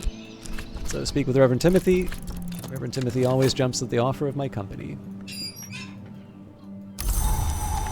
So Cloudy Day favors sea stories, but I am sort of behind the 8 ball in terms of actually generating the elements I need. So I mean, in principle, I kind of had the right approach for yesterday, but I was too late getting everything done. So I'm gonna want to keep that in mind in future. But we're still gonna plug ahead because I cannot afford to lose days on leveling these things up. So skeleton songs again for the Beguiling Melody. The main focus at this point, I'm going to say the main focus is sea stories.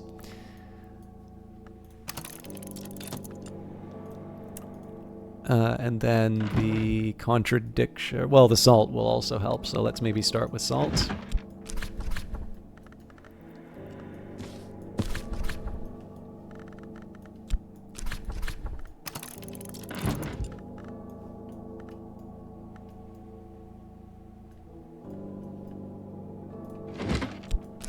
And then I'll go for the contradiction for starters. We'll see what comes up with Reverend Timothy. And just as a reminder, we're going for 6 for sea stories here.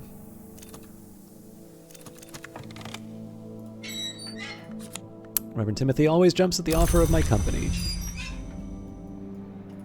So I would also want to get my tryst back at some point, but we'll worry about that later.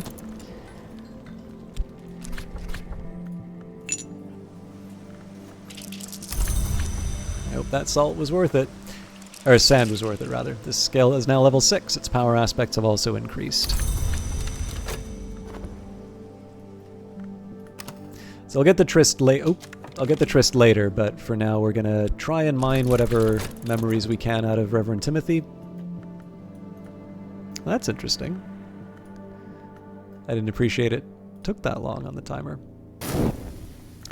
But yeah, like I said, it's going to be a little more hair raising this time around. Running out of space in the. Okay, put the sand in the overflow then.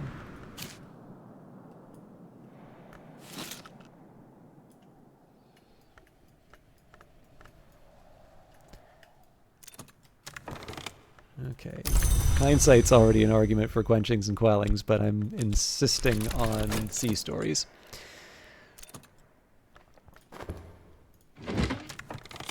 Okay, beguiling, contradiction, salt. So we have 4 of 6 that we need right now.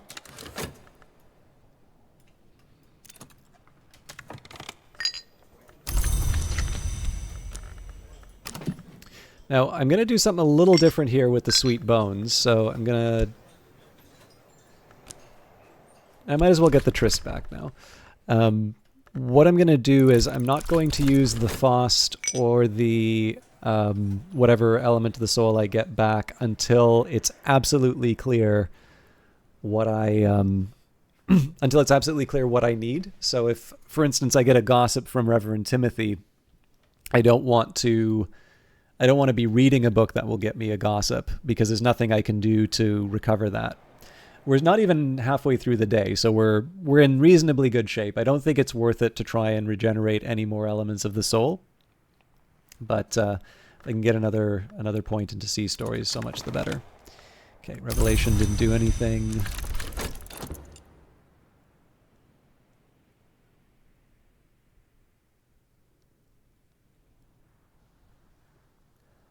I suppose with the hindsight, sorry, I'm just taking a minute to work this out. So with the hindsight, I would need 5 more. Yeah, let's actually work this. Okay.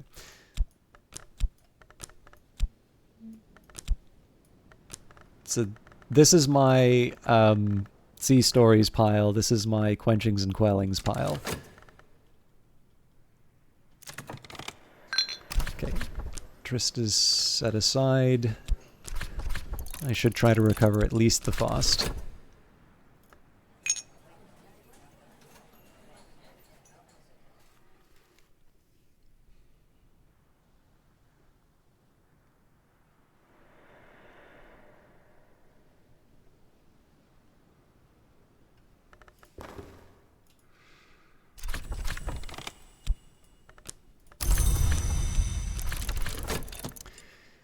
So again, there's the temptation that's building here in terms of quenchings and quellings. What I might do is bring back the Wisp just so I have the option, but I can't really see a situation in which I'm going to have five of each, or rather 6 of each.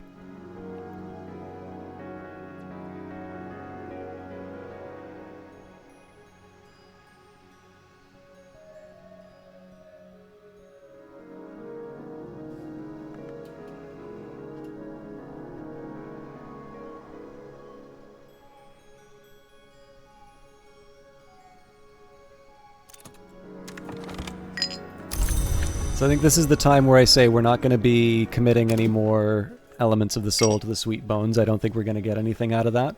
So the question now becomes, do I use both of these FOSS to generate a memory, or do I wind up getting a spare one from Reverend Timothy? Okay, Revelation didn't add anything.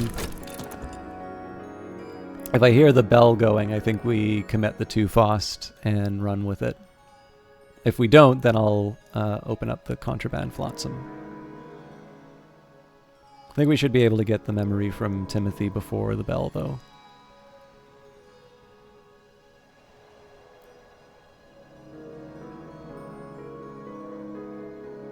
And then the nice thing here is that I am preserving the old wound, which doesn't seem like much, except that being able to preserve this means that when I'm like right at the edge, like let's say we get hit by Numa, or let's say that, you know, I'm trying to get... Okay, I'm willing to wait the 4 seconds on that. Didn't get me anything, but... so we'll take a Confounding Parable and a Gossip.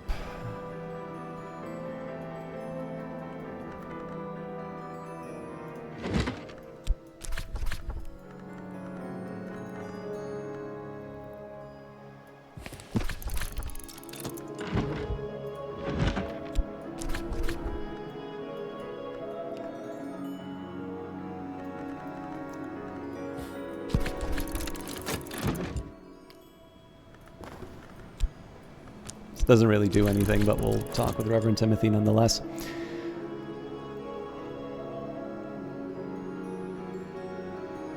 So essentially the reason for holding out on the last one was that if I could get the FOSS recovered, then I could open up the Contraband Flotsam.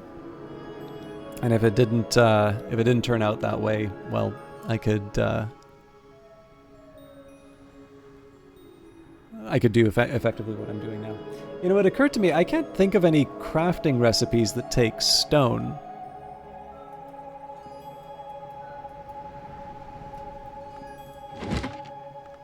Which makes me feel like the Sculptor's Bench. Yeah, there's got to be something about the Sculptor's Bench that I want to do. Okay, Impulse didn't do too much. Night has fallen, dawn will come soon, so I have a minute from here, but 38 seconds is less than a minute.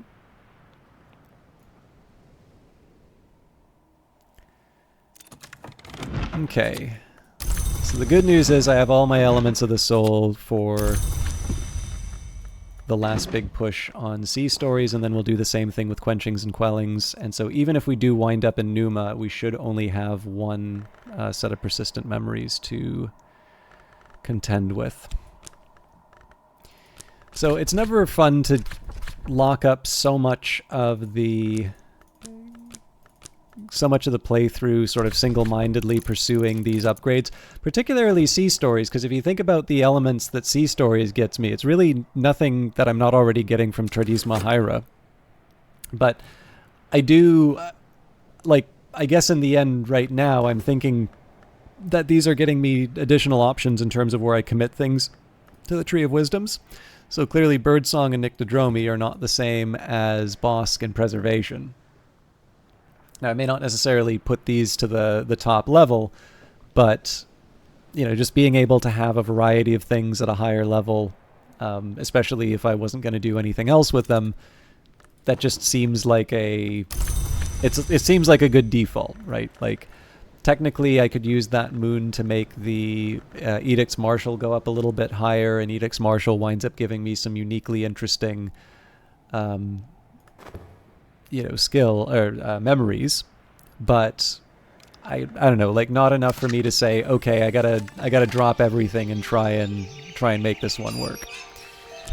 So let's go. We'll bring in Reverend Timothy one more time. We are going to go heavy on sea stories, so remembering that this will require 7 memories. Effectively, I need all but 1. So we'll start with the usual suspects. This is also one of these points where it's a lot easier for me to say, okay, so this is all hands on deck. Also, if I need, I can drink a glass of water and get the Grail from Taste. But right now, my focus is going to be on accessing the memories that Reverend Timothy can't get me. And then as I start running out of elements of the soul, we'll just start filing in some additional memories. I shouldn't have used the Westcott desk, but there you go. Contradiction from the Wainscott histories. I think I'll try and get salt from something that's not the Fusine text.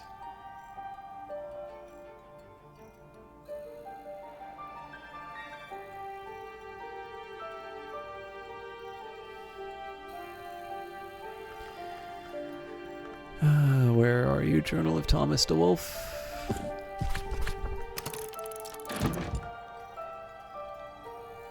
Okay, so we've got Beguiling Melody. I'll actually start ticking these off. So Beguiling Melody, no, we don't have Confounding Parable. Salt. We have gotten Stolen Secrets before from Reverend Timothy, so maybe I will take the... I'll risk a Confounding Parable, because I don't really remember getting those from Reverend Timothy, and yet I feel like this was one of these cases where he does actually surprise me with those.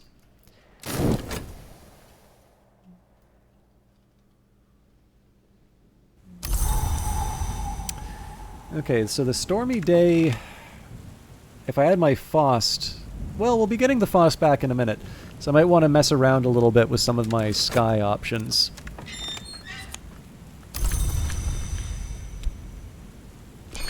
Alright, Reverend Timothy is always, always happy to chat. It is winter and the storms have tightened the seas. I am sitting before the fire in the Sweet Bones with a beef and potato pasty in one hand and a hot ale posset in the other.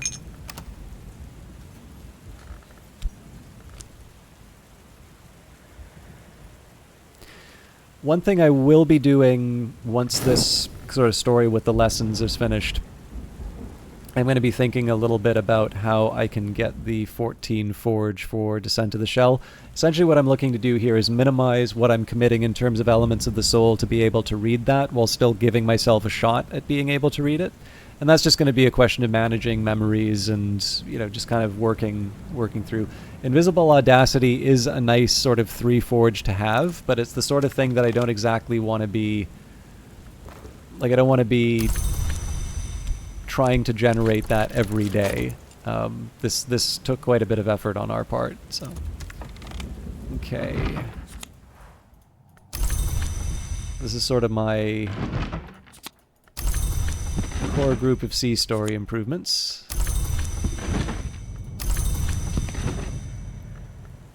And again, because we are leveling up a level 7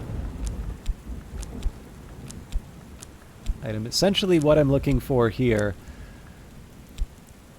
the real way I look at this is to basically say, right now I need 3 elements of the soul.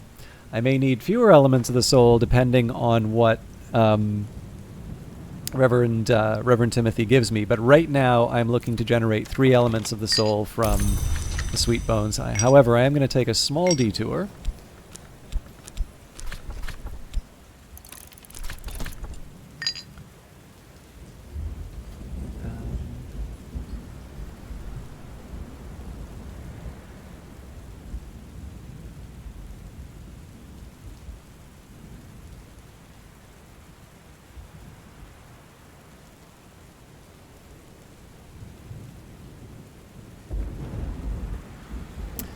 Okay, so if memory serves, yeah. I don't think this is going to do too much, but I am curious. I'm specifically looking for sky here, so let's try sights and sensations. Although it would be nice if I had some sky that was that had sort of like all the relevant. Well, no, sky in winter is fine. So for memory, what I want to do here is add the storm. The devotion is the omen. Oh no, the devotion's the remembrance. Right, because this isn't an omen. Okay.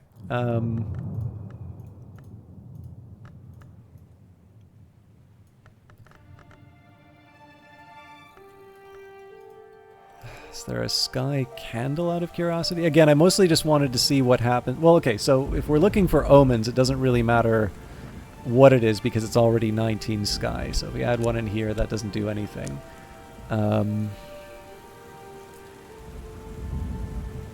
If I add the cockatoo...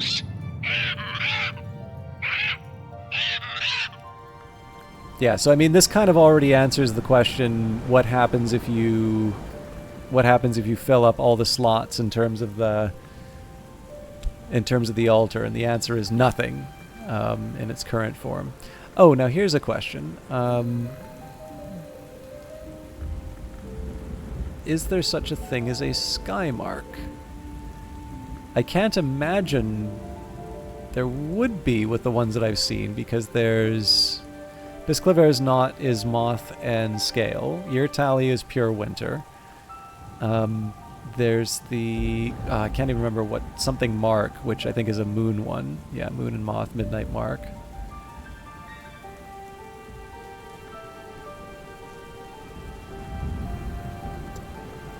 So if we don't have a sky omen...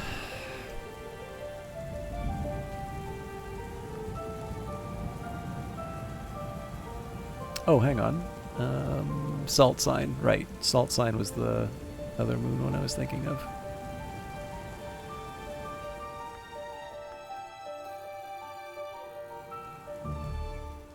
I guess the Hurricane Lamp is a sky light. Not exactly the ritual input you'd normally think, but... Ah, okay. Not as exciting as I was thinking. So one thing I am kind of interested in is I like to experiment with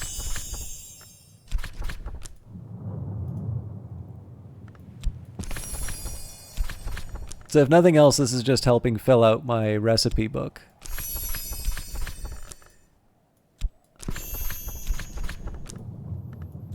But I would like to it's actually probably just as easy if I click and drag. This one I think we already did. Yeah. Okay. So I don't think I'm going to see anything new out of this, although like I said, one nice side effect is that this is at least populating a few of the recipes. But I'm also just kind of curious if something happens when I have all of the elements inside of a...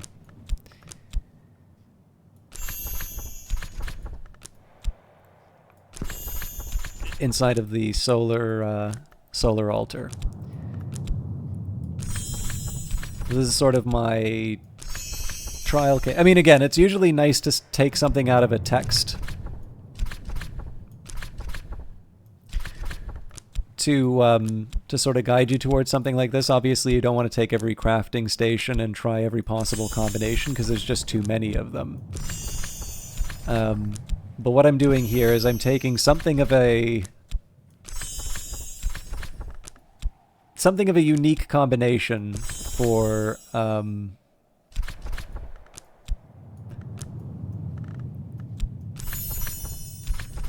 actually there's one other one that I'll try. I do want to try some of this with the telescope too, because I feel like sky is more relevant to the... But basically, just based off of what happened with those pumps, what I'm kind of interested in here is to see, okay, so if I take something that sort of you would think is special for the... how do I put it? Like, special for the...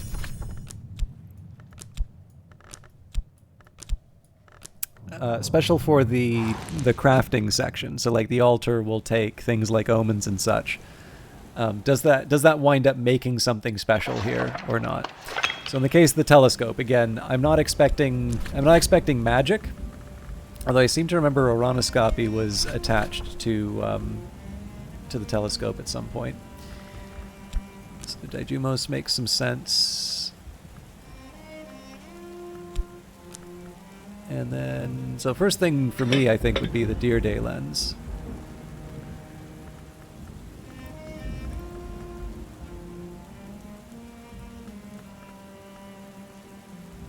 I mean, I suppose the other thing I could try is ditch the storm and add a second Deerday lens, but I don't see how that really changes anything.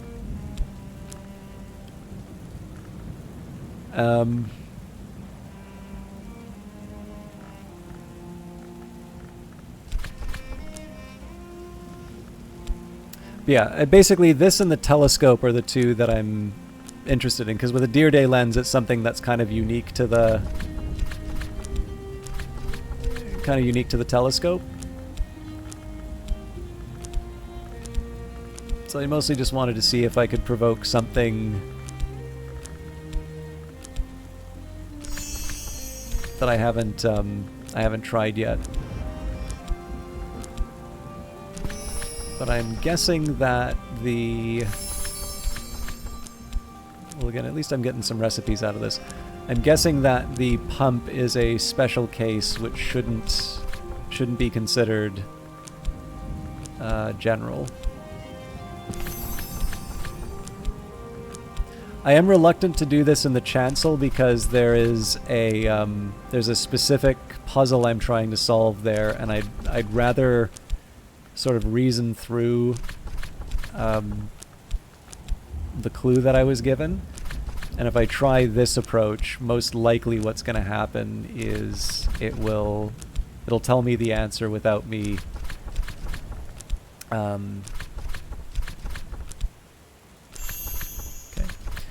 it'll kind of tell me the answer without me really doing the work. So what I'm specifically looking for here is some kind of an outcome that's coming specifically as a result of me filling all the slots, not like not me doing the recipe or anything like that, but specifically the telescope producing a different result because I put together a Deerday lens and a storm and a Didymos or something like that. And we've got both an altar and a telescope that have produced kind of produced the same non-result, which is fine. Like, this is why I did that, to sort of say, all right, if I want to be messing around with altars, I want to be thinking a little bit more about what hours those altars serve and why I'm specifically trying to do those things there. Because again, we definitely have had special things happen with, say, the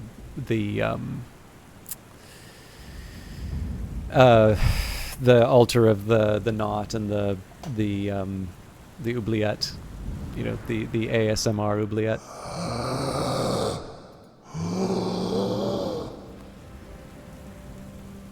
All right. So I think I'm going to do the same trick that I did last time. So again, we need 3 elements of the soul here. I'm working on a second one, but by letting Reverend Timothy do his work, I'm potentially eliminating the need to use certain elements of the soul. So I'm just going to start accumulating them, and when we get to the end of the day, I'll take stock. We might even get to a point where we're able to do something with quenchings and quellings, although I'm skeptical, let's say.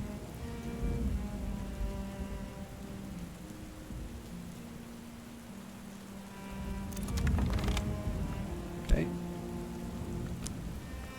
At least we've got to start on quenchings and quellings, I suppose.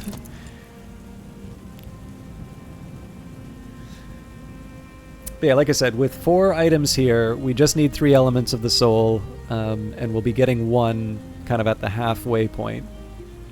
And then if we get a sufficiently far head start on quenchings and quellings, I'm not opposed to using it because the storm will in fact be helpful. But I don't think it's too much to ask us to dedicate the day to clearing out, quenchings and quellings through...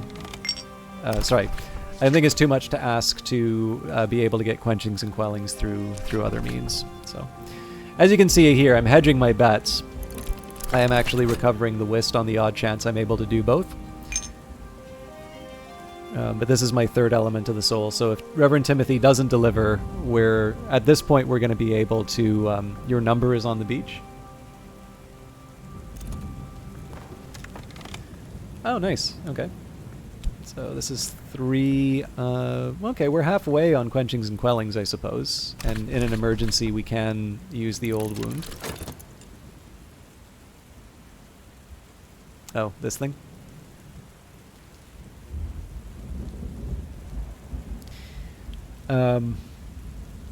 Yeah. I don't know.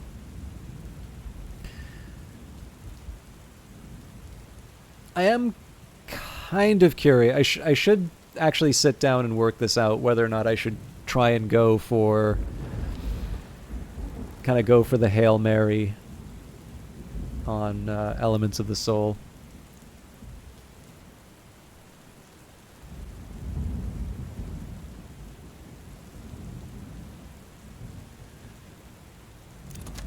So basically, with this I've locked in the sea stories for sure. So I'm going to take a minute to think this through. So we've got quenchings and quellings. I want to bring that up to level 7. That will require 3 more memories. I probably have enough time to get 2 more elements of the soul.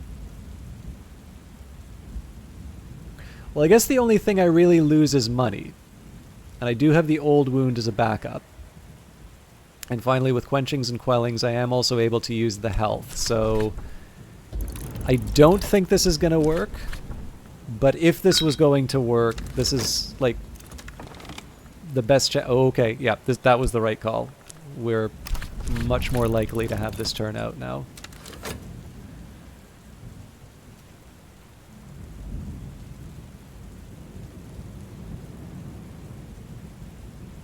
So again, I'm not quite ready to sort of pop the champagne yet. I need to see exactly where we're at in terms of our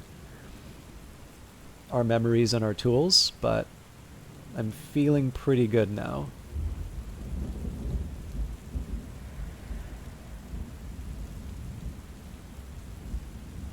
May involve you giving up the old wound, but again, the reason why we have these things is so that we can use them.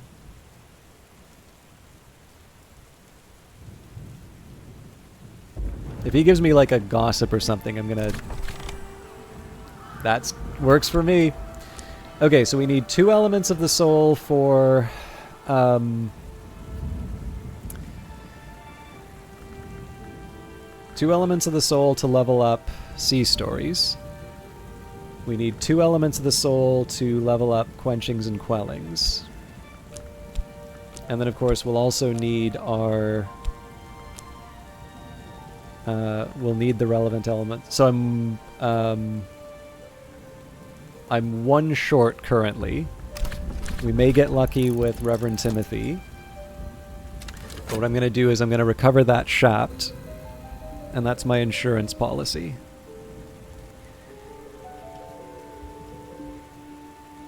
And once Reverend Timothy gives me the final result, I'm going to commit everything to... So this is one of these cases where at the end of the day, I might have some elements of the soul committed to doing up... Oh, hang on. I got to do these one after the other. Crap.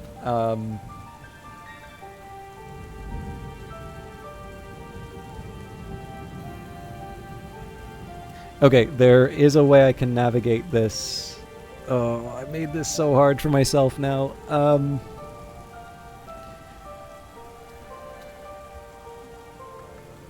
Okay, so a bittersweet certainty and a cheerful ditty are definitely things that Reverend Timothy can't make for me. But that guarantees me... Basically, that guarantees me the quenchings and quellings, which is not what I'm looking to do, because if Reverend Timothy gives me something relevant to that, then that's also a waste. So we'll split the difference. We'll take the bittersweet certainty Okay.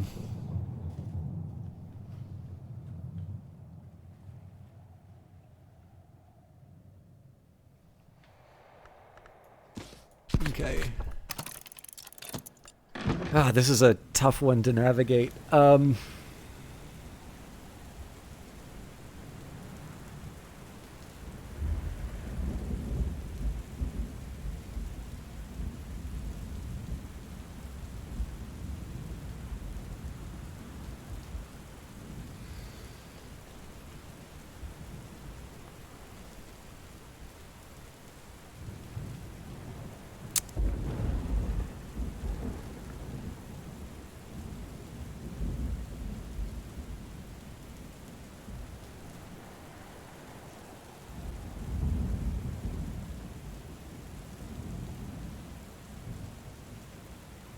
This wasn't exactly what I wanted to do, but... Oh no, that ties up the consider verb, though. You know what? I'm going for it anyway.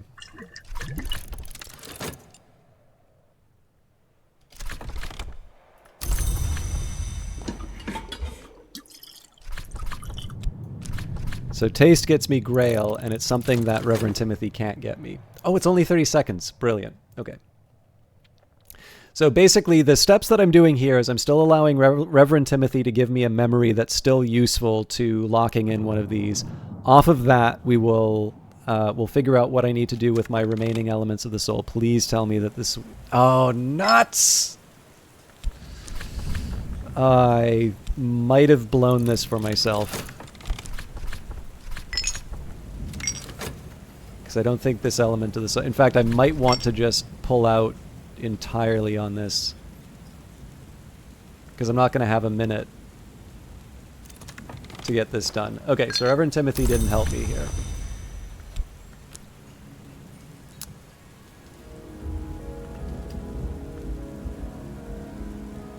Okay, so 1, 2, 3, 4, 5 of 7, 1, 2, 3, 4 of 6. And I don't have the element of the soul that I need here. I don't think I'm going to be able to handle both. 2, 3, 4, 5. Yes, I am, actually. So I'm getting taste. 1, 2, 3, 4, 5. So I'm getting taste from... We can also still talk with Reverend Timothy. So I'm getting taste, which is 1, 2, 3, 4, 5. Taste is 6. Old wound is 7. So that gets me C stories. 1, 2, 3, 4.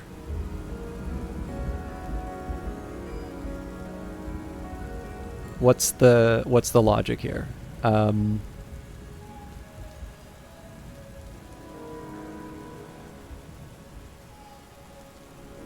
I guess I use the health to try and get the 5, and we hope that Reverend Timothy gets me the 6, because the Tryst is obviously going to be used for... Yeah, so I am actually kind of taking a Hail Mary on Reverend Timothy, and the more I think about it, the more I think that Shapt is not going to be relevant, so I should probably stop.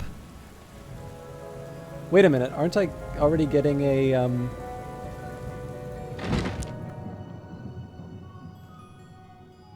Right, okay, hang on. So, Glimmering, I've got 1, 2, 3, 4, 5 of 6 already. Right, so the heart gets me the 6 of 6. Yes, okay, good. I wasn't counting that. So, we don't worry about the forge. So we'll take the tuppence back. I use the health.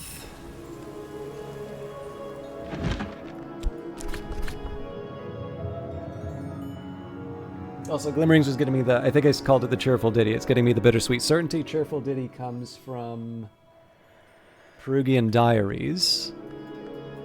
And if Reverend Timothy winds up giving me something with a moth or a grail, then I can save my old wound. Okay, so got a little dodgy there, but I've already mastered this, but I could reread it and perhaps recall a memory. I think we're fine. In fact, the real question for me now is, you know what? I'm gonna lock this in. I don't want to. I don't want to wind up in a situation, or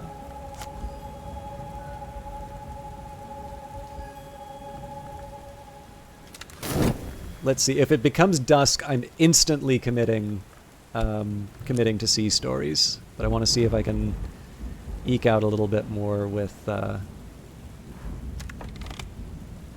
it.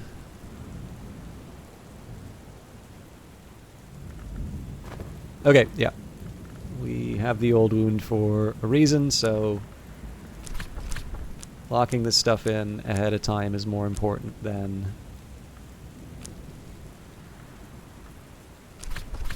At last, I approach mastery. Dusk is actually a little longer than a minute, but I'd rather not take my chances.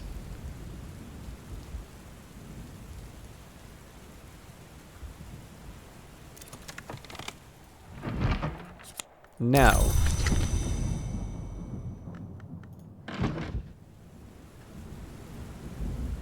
Okay, 31 seconds, we get...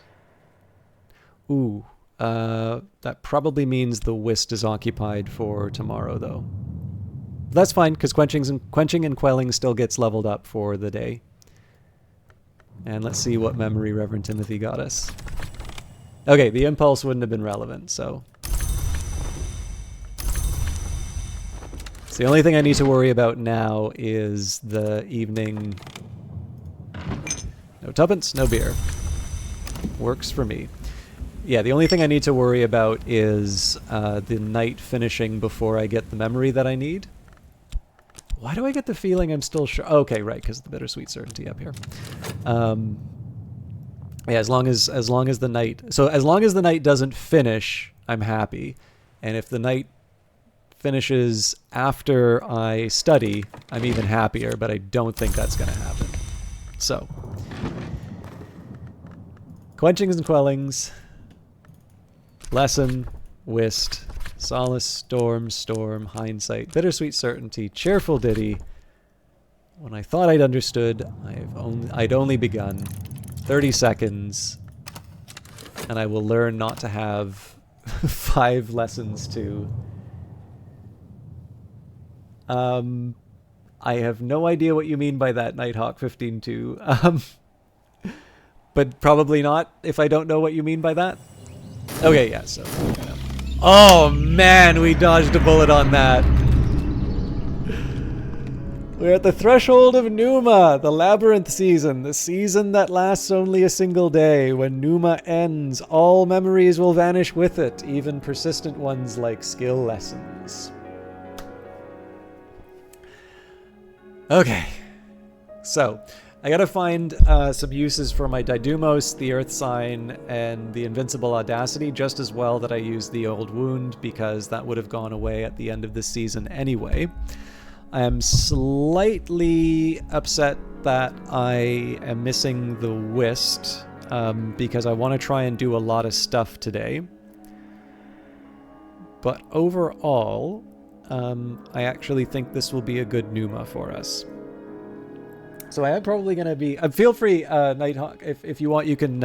if you could just unpack what you mean by a sequential dependency task list, I can give you a clearer answer on that. But really, I'm just sort of... trying to... Mostly, I'm just trying to get all my lessons in before Numa. So basically, the reason why I wanted to... the reason why I wanted to lock all this stuff in before Numa is not so much that I thought the...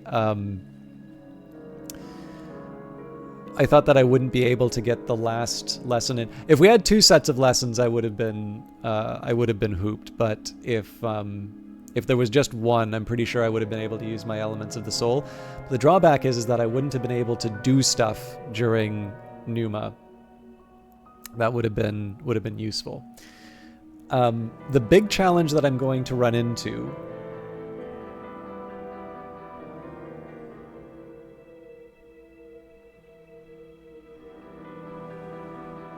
Oh, yeah, no. I mean, essentially what I was trying to do here was I was dealing... So basically, Essentially, I'm playing the odds. So there's a subset of memories that I would need to be able to level up those. There's a subset of memories that Reverend Timothy can get me, and some of them are more likely than others. So I've very rarely seen him provide something like a stolen secret. But basically, because I had both sea stories and quenchings and quellings. So basically, if you look at this, quenchings and quellings has heart and winter, whereas sea stories has grail and moon. So essentially, of the memories that are useful to me from Reverend Timothy, there are 4 aspects that are useful out of, the subset that he'll give me. In addition, there's also a set of memories that I can get which are relevant to upgrading those, which I'm never going to get from Reverend Timothy. So the ones that I think I wouldn't see from Reverend Timothy would be Beguiling Melody, Confounding Parable, Contradiction, Salt. I actually wound up using Taste unexpectedly, so 5 there. Bittersweet Certainty, Cheerful Ditty. I could have used the Newman that I have, so that's 8. And then I guess Storm. So nine of the memories that would have been relevant towards the study are ones that I could get from the ones that I could get from just reading books, and I know that talking to Reverend Timothy wouldn't overwrite them. Now, in contrast, I don't know about Confounding Parable, but definitely Gossip, Intuition, Satisfaction, Stolen Secret, Hindsight, Regret. I think I already said Satisfaction, but Solace. All of these are ones that I can get from Reverend Timothy, even if they're somewhat rare. So the challenge that I have here is that if I, let's say, use all my elements of the soul at the beginning of the day, and let's say I go for like Gossip, Intuition, Satisfaction, Stolen Secret, Hindsight, and it just so happens that every time I talk with Reverend Timothy, I get one of those, then I really haven't made any progress. What I've done is I've lost time during the day, and as it turns out, now that we have the benefit of hindsight, that would have meant that I would get hit by Pneuma. So essentially what I wanted to do here was sort of narrow down the number of memories that Reverend Timothy would potentially overwrite. And then the other thing that I wanted to do was I wanted to make sure that the more difficult of the two lessons would have been handled. So I wanted to focus on sea stories because that required 7 memories, whereas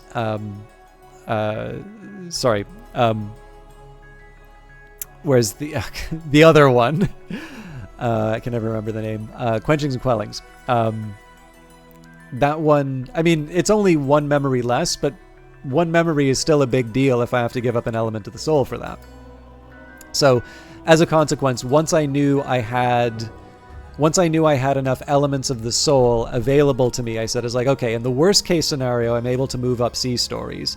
If Reverend Timothy happens to give me a memory that's relevant, so if he gives me a solace, let's say, which would help me out with, Quenchings and Quellings, then that just winds up bringing me that much further ahead. So, I mean, again, I didn't spend the time writing out all of the details of it, but I have a rough idea in my head in terms of what's a likely outcome from Reverend Timothy and whether or not it's worth it for me to get an element of the soul. So, for instance, that Shapt, I didn't spend for recovery because there was no way I'd be able to use it I would not be able to use it effectively before the evening was done, and so that was the whole reason why I tried to renew it. But yeah, so it's a little bit like what you're describing, but a lot more ad hoc than that. Okay, but I do think I'm going to call it there because I'm actually an hour past, and I didn't wind up taking that break that I was threatening that I would. I am going to need to make some decisions in terms of Pneuma. So in terms of things that I can do with my health, I don't know if there's any special fruit that comes out of Pneuma. It doesn't seem to suggest it here. However, actually, I guess it doesn't say that for the beehive either. So maybe I should reconsider that assumption. The Hush House well, here I can drop water or drop something in, most likely to be lost forever.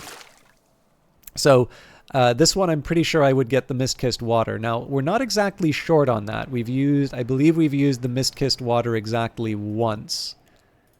And we should have a replacement somewhere around here. If I don't have a replacement, then that's a slightly better argument.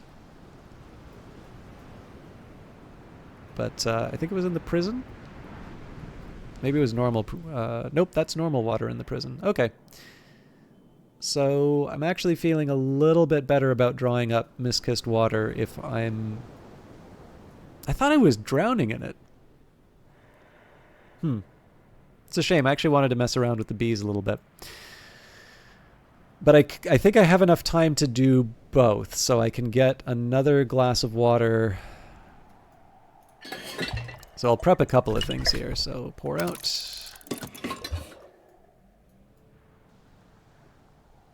It would have been nice to try and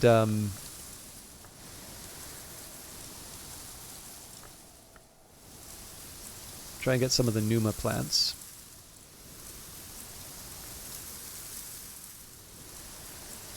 So I guess this Aglaophotis, again, says the history plant. Oh, no, sorry, history plant, something different. So I'm not so sure about this one. I'm fairly certain we have this, where was it?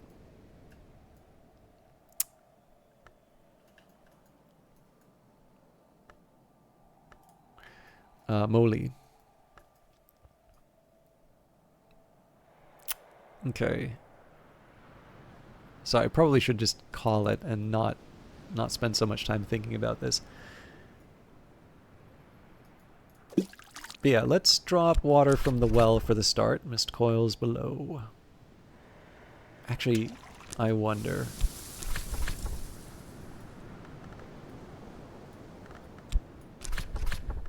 Carrots, tomatoes, marrows, and blessed onions. All the unsung here is the stew pot. In Numa, they flourish fast, but there is something odd about their taste. Okay.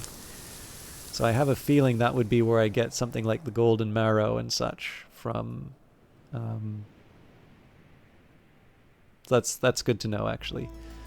This would be the biggest argument for getting more elements of the soul for me right now, is just to be able to make hay during Numa. Yeah, so the you mean this one here too? So Pyrus auriculanus in Numa, it develops quickly. The boughs of the tree bend with the fruit. Now, so the reason I'm reluctant to do that is because I believe, let me bring up my list.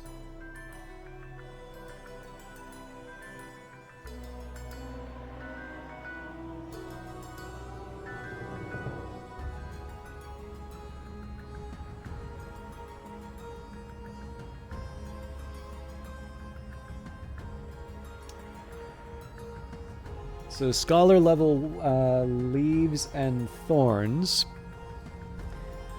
plus some wood will get me that as well. So in that case,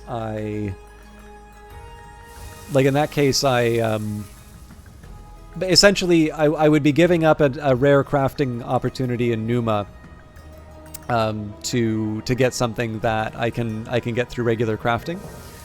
I don't know if I've ever tried the sea holly. So Numa, sea holly returns, gather it carefully. Okay, so that doesn't really feel like... I don't feel like I really need the sea holly.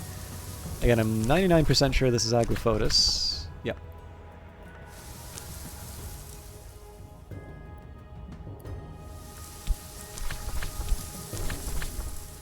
The history plant has risen. Gather its blooms, all the more plentiful in Numa. Wait a minute. Yeah, so this is also something that I can...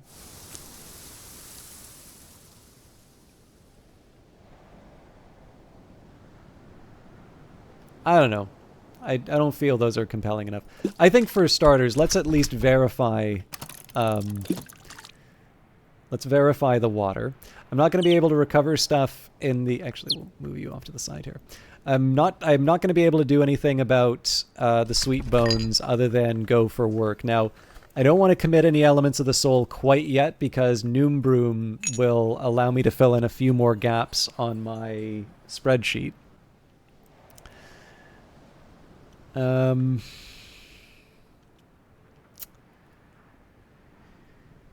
Yeah. In fact, it may be the thing that finally allows me to make that darned ink that I want. But it's I'm in a little bit of a bind here if you look at it. So I've got my Didymos, Earth Sign, Invincible, Audacity, and Earthquake names. So I've got 4 memories which are going to go away at the end of Numa. I've got 4 elements of the soul. Now, technically, I'm not too fussed about losing the Earth Sign because that's just a question of reading the book. But the other 3 are fairly powerful, and as a result, I would want to try and use them to their fullest extent.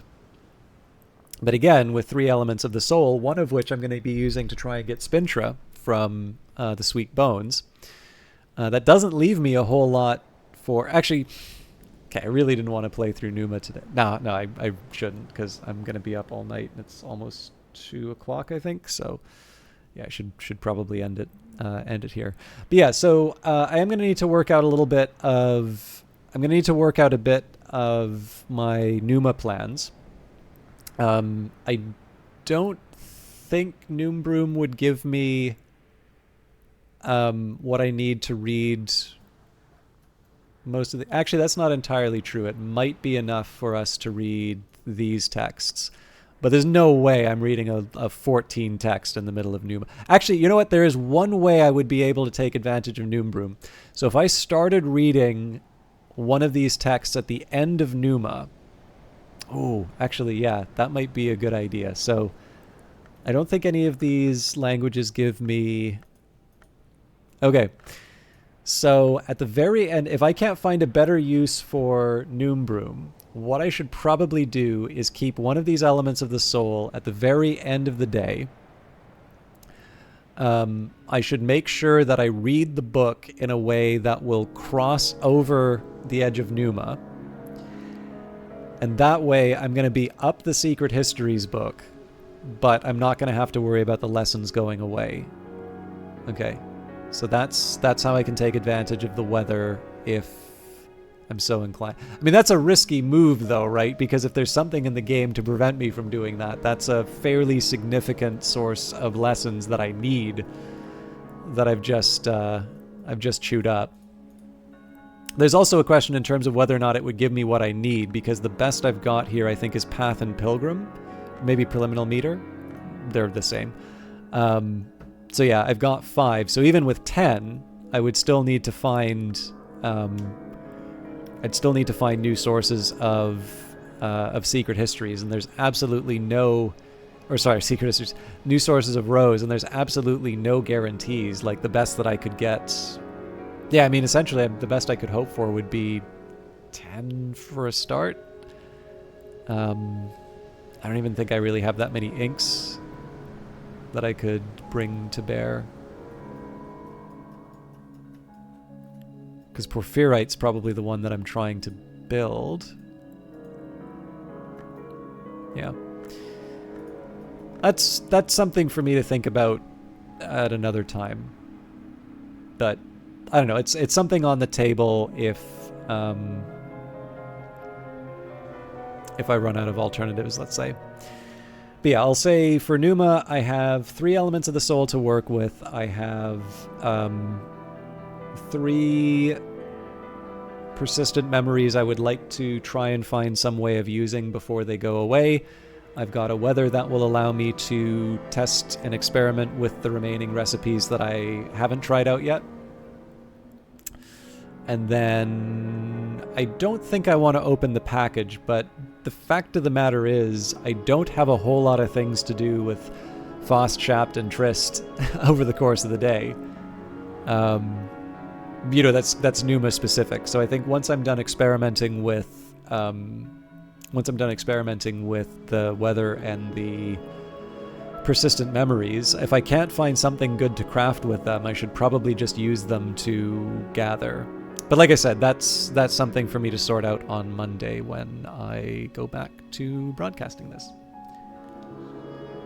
That is true, the Blue Belt.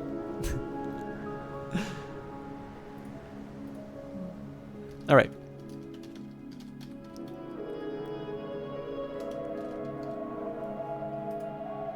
So I'm sorry to leave you all wondering exactly how I'm going to sort through this Numa, but I want to figure that out for myself. And like I said, I'm an hour past where I wanted to finish on what was already a late start today. And I have some writing to do.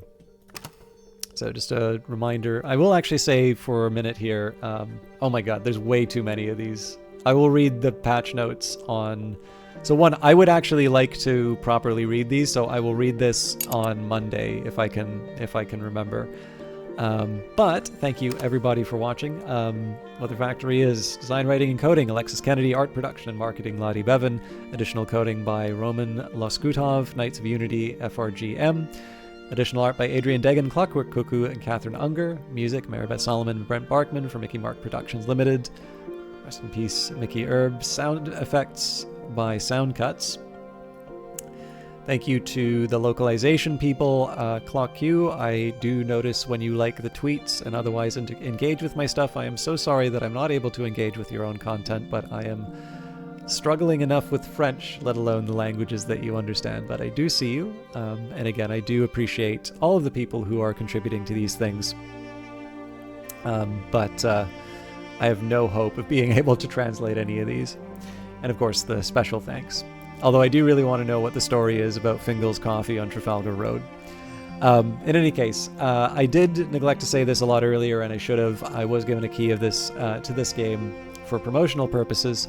I think most of you know that by now, but I definitely should have said that earlier. Again, I'm not 100% sure in terms of when the kind of the statute of limitations is for the end of this stuff. I know CPO Williams was in here saying that he bought the game off of off of my recommendation, but I think he knows what's up. In fact, he was somebody who was buying me some DLC back when I was getting started, and it's something I've greatly appreciated for him doing. It's he's been with the channel long enough to see me go from the point where I was paying for everything, whereas now I am picking up a few keys here and there. Oh, actually, there is one other thing I want to caution you all on. There may be a small interruption to the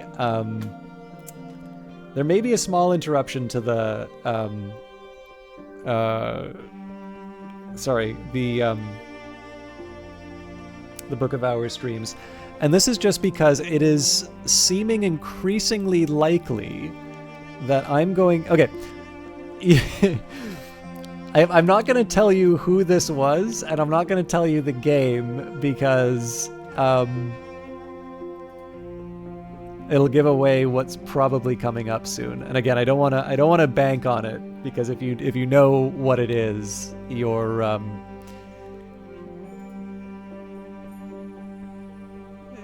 yeah, it'll make sense.